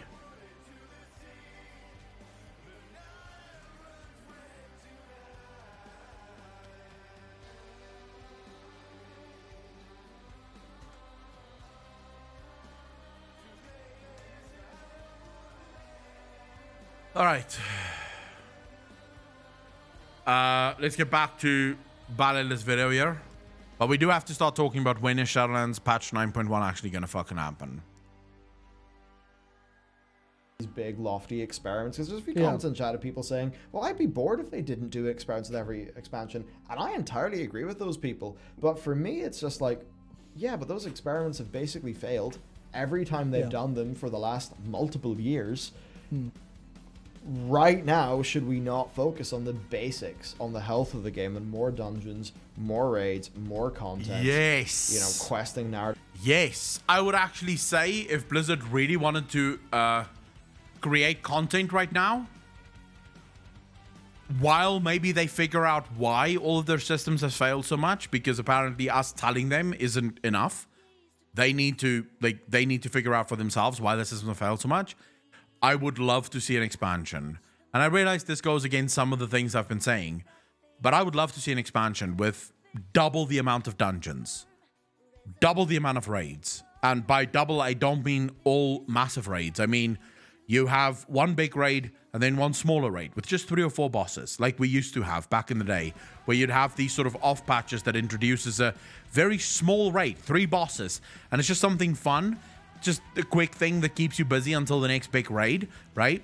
And then maybe 3-man dungeons, maybe 1-man dungeons, right? Where you go in against a couple of bosses and you actually get to challenge yourself. These are hard. They're sort of mage tower difficulty hard, where you're just sort of figuring out how to kill this boss with the toolkits and the skills that you have. 5-man raids could be cool, right? So you go even large scale for 5-man raiding, where you're basically doing the thing that you know you can do well. Because I will say this for anyone to hear, there is no company in the world at the moment better at designing endgame content in the form of raids than World of Warcraft, or encounters than World of Warcraft. Their bosses are interesting. The art is always amazing. The stories around it is always amazing. Everything in World of Warcraft from an end game perspective for PvE content specifically is insane. It is absolutely insane. It's always fun. It's always engaging. I would like to see Blizzard focus on that more. And then maybe once all of those things work, maybe then we can start focusing on reintroducing systems of power that maybe makes it a little bit more fun. But for now, go back to the things that you know you do well. Focus on your PvP, because there used to be a time that PvP in World of Warcraft was actually one of the premier games for PvP. Because the combat system in World of Warcraft is already the greatest combat system of any MMO out there. It's the most fluid. From a hotkey perspective, it works the best. So from a combat perspective, World of Warcraft already has everything required to be one of the best games in the world. Now just start focusing on the content that you used to do so well and just do that. And then start thinking about how you implement all of these other things. You know what? When I started playing WoW back then in the last months of vanilla, I was like, wow, I'd like to have this awesome Dreadnought armor. When TBC hit, I was like, whoa, I want to do dungeons and even more dungeons, and I want to raid after Wrath, and dungeons became boring as fuck on normal. Not even a tiny bit of a challenge. Raids, I couldn't care less. If I want to see the raid without a raid group, just go LFR, check out the raid, and that's it. There is no special unique armor. Only recolors and crap. Personally, like I said, I wouldn't even need LFR, because normal could become the new LFR. Imagine if a dungeon actually had mechanics and you had to learn them. That would actually be a lot of fun, John. I would 100% love that. Part of content, lots of rewards. It's actually interesting to play, all of that stuff. Why don't we focus on those things instead of worry about conduit energy and Torghast stuff? And yeah. So I'm going to go back and so. Like I said earlier, and I hate to cut Matt off here, but like I said earlier, we would have so much more to do in World of Warcraft, and patches would be so much more streamlined if we didn't have all of these fucking systems slowing it down. Where every system isn't just a system, it's a system that has to be balanced. And then of course there's a period of time where Blizzard has to come up with all the issues that the system will have. All of those problems that players don't have, but Blizzard identifies prior to players actually having the problem, and then they need to figure out how to initiate the fix for the problem that players never had. But of course, the fix is still there because players didn't understand that they had a problem, but they did have a problem. If we could lose all of that shit, World of Warcraft, we would get new patches every 2 months with just new dungeons and new shit to do, right? Because it would just be fucking everywhere. Art in the game is good, sound design is good, story is good, as long as it's short ones with clear final individual quest lines or cinematic stories. Dungeons are usually good, and the rest need some effort, in my opinion, from PvP and class balance to faction narrative, and long stories are rarely praised from what I saw. Many is one, how you doing, bro? But it's because it doesn't require praise. It doesn't deserve praise. Kata Dungeons pre-nerf. Oh my god, cast. Do you guys remember that? How many people remember Kata Dungeons prior to the nerfs? Those were fucking brutal. If you missed even a single CC on one of those casters, you were fucked. Like, your tank would get deleted within seconds if you didn't hit every CC. They were hard, but that's what made them fun. What made them fun is, I remember the first time I went into names again. The one where pick up a Drake and then you fly over and you have to kill a bunch of things and you sort of bring the others down so that you can clear it easier because their health is too high. What was that thing called again? Grimbatol. Yes, thank you very much. Yes. I spent, the first time I went into Grimbatol, I spent, I want to say 2.5, almost 3 hours in Grimbatol with a group, random group. I literally had a random group, just a bunch of pugs. 2.5, almost 3 hours to clear that fucking dungeon. Because you make mistakes. You don't know exactly when you're pulling the pack what all of these creatures are going to do in the pack. So you have to figure out, usually the first pull is to figure out which ones need to be CC'd. The second pull is to change your mind on the things that need to be CC'd. Because you CC'd the wrong things and then you got fucked up by other things. So by the third or fourth pull, you now know what to CC. Now you have to figure out the interrupt rotations, the stun rotations, the CC rotations, the fear rotations. All of these things have to be figured out. When you get to a new boss, you have to figure out how are you going to do this boss? How should you tank do this boss? When to pop your cooldowns? When is this necessary? And that was fun. I had a crazy amount of fun in Grimbatol, just figuring that out. The other one was the Tolvir one. Again, fuck names. I'm not Asmongold when it comes to names in World of Warcraft. But the other one was the Tolvir one, which also took hours, if not longer. I think that one actually took longer than Grimbatol for us. Again, because it was so fucking hard. But once you clear it, right? Once you clear it, you feel a sense of accomplishment. Right? Like you've accomplished something. Like you've won. You know you've won because you've killed the final boss. And that's good. That's a good feeling. You feel like you've deserved that loot. It's your loot. You can wear it proudly. You know, I remember there used to be a time where as raiders, because we killed the Lich King on heroic, we would stand in what the fuck is going on with me? Bro, I've been streaming for too long. Come on. It's literally on the tip of my tongue. Dalaran, thank you. Fuck me. I kept wanting to say Draenor, but I'm like, no, Draenor is another fucking world. What's this fucking city called? The Flying City. What's it called? Yes. Sorry, guys. I've been streaming for 4 hours. My brain is mush at this point. But yeah, we would stand in Dalaran and people would actually look up to you. People would actually walk past and they'd be inspecting you. They'd be asking, oh my God, how did you do that? Because it was fucking hard to do, right? Not every guild could kill the Lich King on heroic, especially 25 heroic. But yeah, my brain is just EXE not responding at the moment, especially with all these names. Dimmy Khan, how you doing, bro? Everything I talked about there was in relation to dungeons and raids. That's how I framed it initially. But here's the real kicker. All of that can actually be applied to everything else in the game. So, because without all of those experiments, you immediately think, oh, well, we would have nothing. You know, we would have nothing but dungeons and raids.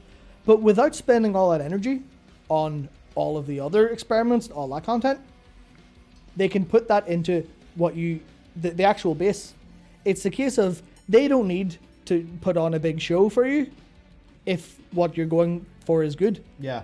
It's like let the value of the product speak for itself instead of trying to go, yes, oh look, we've learned a new trick, we've learned a dance, look at us, we've got Torghast, yes. oh yay. It's like just you must do it 2 times every single week. Yeah. Grind up your layer. Yeah. Wow, Walking, how you doing, bro? You just go, all right, here you go. Here is a scaling difficulty bit of content that we will provide for you by default. If towards the top end of that you get a little bit wrecked, say it scales in not literally by systems definitions, but in terms of difficulty and what's expected out of reaction time and ability to DPS and heal and tank, etc. If it actually went up to, here is your quest. It progresses from normal to heroic to mythic in terms of what they expect. Yeah. At some point I just want to say it's clearly the end of the live stream or late into the live stream. I can see Ballila's face, and I know that it's the same as mine. Towards the end of a long-ish live stream, you are so autopilot, right? It becomes so difficult to be entertaining and sort of keep that energy up, because as a streamer, you're constantly energy up here, right? You're just pushing as much energy as humanly possible. So after about 4 hours or so of stream, my energy severely diminishes to the point where you physically can't keep going. So I see Ballila's face there, and he's just going, yep. He's sort of like, yeah, you take it, bro. I'm tired. Just keep talking. While walking out, doing fine. Just saw your last vid on YouTube, and I think we have to discuss your theories. But I will wait until we have a new lore discussion. While walking out, we can definitely do that. Too mad to think straight. Feel it goes, you know what? No worries. Do you want to try again, or do you want to go back to normal? Do that, and then people who really don't want to do that, they go, I'm just here to see what happens to Tyrande the Night Warrior. I'll stick with normal. I don't really have time to play, or I don't, you know, maybe. I like what he's saying there, but Varaxu, just on that point, playing video games is not the same. So when Shadowlands first launched, we did the first night on opening night. I think we did a 15-hour stream, or maybe a bit longer, but I think it was 15 hours. And the day after that, we did another 13 hours or something stream, right? Playing games doesn't take anything out of you. Like, you're playing a game, right? You're when you're talking, right? So you're doing a just chatting stream, you're doing a lore stream. For some reason, that just drains you so fucking quick. Like, your batteries run dry very quick compared to when you're just playing video games. Someone's not like a big gamer in general, they play World of Warcraft because they love the story. That's perfectly fine. But make it, at least give them some sort of fun. And without all of those experiments, they'll have the energy to actually do that. Especially, I think someone said it in chat a second ago, but it's all the repetitive chore it's if there was less repetitive chore content, it would make more room for noobs to try harder content so they could improve for stuff like Proving Grounds. Yes, Piece of Panic. You can... Agreed. They're terrified of that. Because you can go in and do your world quests, and that takes you all goddamn day. Because you can, you know, you spend 40 minutes. The problem is, and this is going to sound very sort of weird, but it comes into training your player, right? And I realize this sounds a bit mind control-y and almost evil sort of... shall we say, evil mastermind kind of thing, but it's literally what it is. It's called training your player. A game trains the player for what they want the player to do. If you want players to hardcore PvP, hardcore PvE, you will train them to do that. So everything goes into making sure that that is what they get. That's where the highest rewards lie. That's where the most satisfaction lie. That's what you force people to do. And people will love it. They'll go in and they'll do it. And they'll be absolutely happy to do it.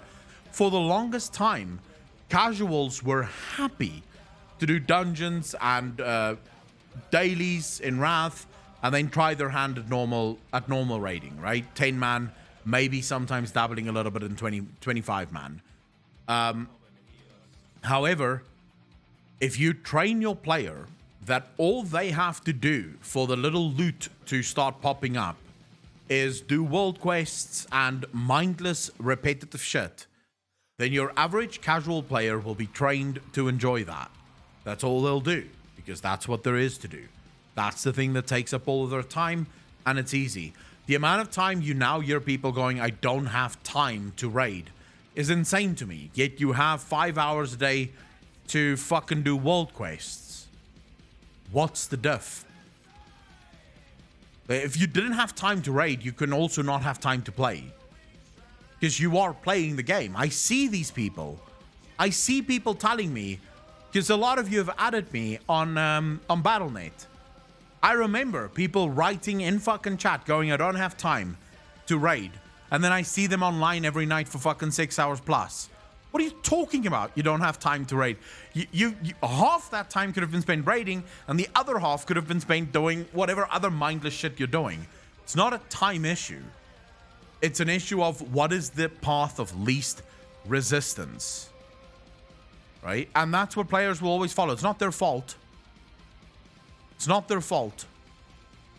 People follow the path of least resistance. Raiding has resistance. There's other people. There's group work. It can be tough to raid, but that's also where the fun lies. Right, group raids at what time a casual can play? But what if you like 6 hours of mindless gaming? In Jockey, a lot of the raiding is mindless, just to be honest. Normal, for example, you can be half brain dead and still fucking finish normal raid. So I would genuinely say there's not much of a difference there. Normal raids is just a collection of world quests in a single building. So yeah. Minutes on a slow Torghast run. Spend, 15 on the fastest one, but yeah. If you spend 40 minutes on Torghast run and then half an hour doing world quests, that's over an hour. That's a lot of time for a day. That's actually a decent amount of time for a week. So just remove all of the chores and let people actually experience harder content instead. The fact of the matter is, in Jockey, imagine if everything that you collected was in dungeons, then you would start doing the dungeons. If everything that you collected was in raids, you would start raiding. If there wasn't these silly, stupid fucking chores that you have to do in order to collect, you would start doing the more fun things and still be able to collect. If you want to do a brain dead job while raiding normal, play as a tank. Here's your tactic for Nathria, turn to 2 stacks. Easy life. I don't think they feel like they can do that. No. That's why they need to start at the very, very bottom and work right way up. Yeah, but look, the silver proving ground was too much, and I think that's not really in Jockey. There used to be a time where almost all of the collections was in dungeons. It would be tied to sort of obscure achievements that you had to do in dungeons. There was that one Utgard Panicle, I believe it was called, where you had to kill the boss. You had to bring the dragon down in a single rotation, and kill it in order to get a chance at the mount or something. I remember the achievement vaguely. I'm not an achievement hunter and I don't care about mounts, but there were all these sort of vague achievements in raids and dungeons where most of your collections or collectibles would drop from. Most of the mobs and most of the dragons, most of the mounts, most of the pets, everything was from these dungeons. For this, for me, I really want to raid, but due to my work, I cannot spend the time when the most guild here in Germany are raiding. So, and just spoken for me, I can do my world quest in the morning, spend 1 to 2 hours in the afternoon for other stuff, and that is okay for me. I do not miss the raiding, but I would like to do it if it refers my time. Nevertheless, I think even for players as mine, Shadowlands is a great expansion. Every time I do a twink, I get deeper into the story.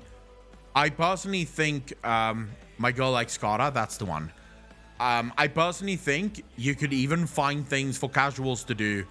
Wow, even if you can't do raids, you can do dungeons. You can spend that hour or 2 in the morning doing dungeons, and that would give you things to collect, and that would give you the resources that you require. And then you can maybe in the evening spend your time doing a couple of mythic dungeons or either mythic plus dungeons.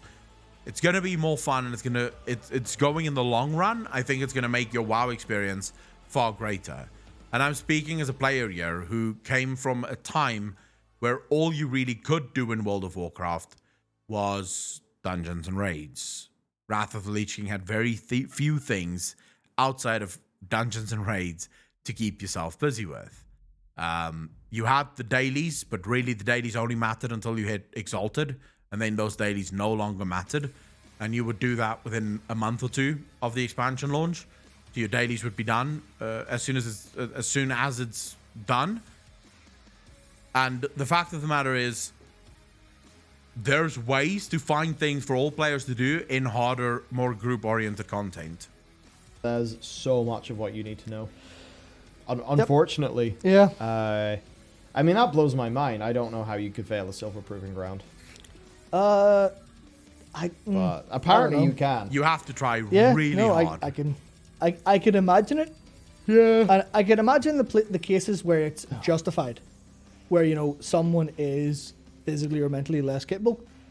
In which case, Valiant is absolutely, tired as fuck, bro. absolutely put an easy mode or put accessibility stuff in there. 100%. I think that's a great thing, and every developer who has that within their remit should focus on doing that for their stories. That's great. But for everyone else who's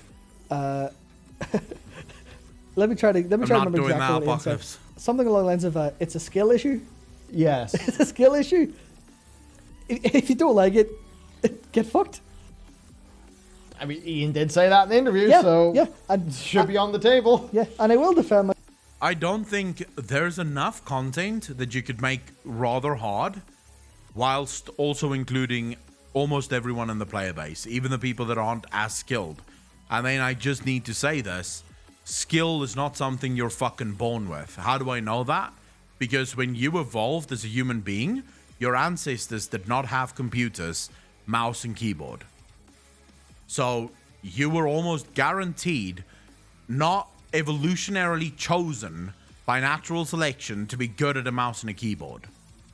If you have eyes and you have hands, even if it's just one, you can fucking learn how to do things. It's not difficult. You can figure it out. It's not that hard. I have met, and I'm not even shitting you guys, I have met mythic raiders that literally click to cast. They're clickers, and they raid mythic. So, one-handed play. I actually had a friend who, he was just lazy because he would smoke while he was playing. And then in the raid, he would actually activate click to move, because World of Warcraft, I don't know if the feature still exists, but you used to be able to enable click to move. So you would actually click on the floor and your character would move to wherever you clicked. And he would literally just sit there, click to move, and then click his spells on his mouse. And he would raid at the highest difficulty. Just like that, while sitting there smoking. Just fucking chilling out. He wasn't the greatest raider in the world. We wouldn't have taken him to Mythic these days. But he was good enough to get most of the shit down and do most of the stuff that you would be required to at least do a medium amount of stuff in the game. Myself by saying that will be a very small part of the community overall who couldn't do it and will be salty about it, as opposed to genuinely trying or genuinely incapable. That's perfectly 100% fine. But it's like back when, you know, it was just that. And it was like, oh yeah, you can't do a heroic dungeon. Well, I guess you just can't progress in that way. At least at that point in time of the game, like, its reputations, like, actually took a bit of time. Yeah. You know, and the reputations were, you know, across the world, they felt different. There was stuff to do. Whereas what they've done now is they have homogenized everything under anime. Yep.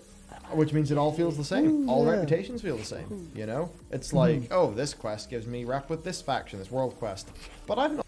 The thing I hate most about the world quests, and I realize that's not exactly what they're talking about here, but I hate how it's no longer obvious. You know, back in the day when dailies still existed, you would know that you're doing dailies for this faction. And this is the faction that you're going to get raped with now. So you're doing a bunch of dailies for them.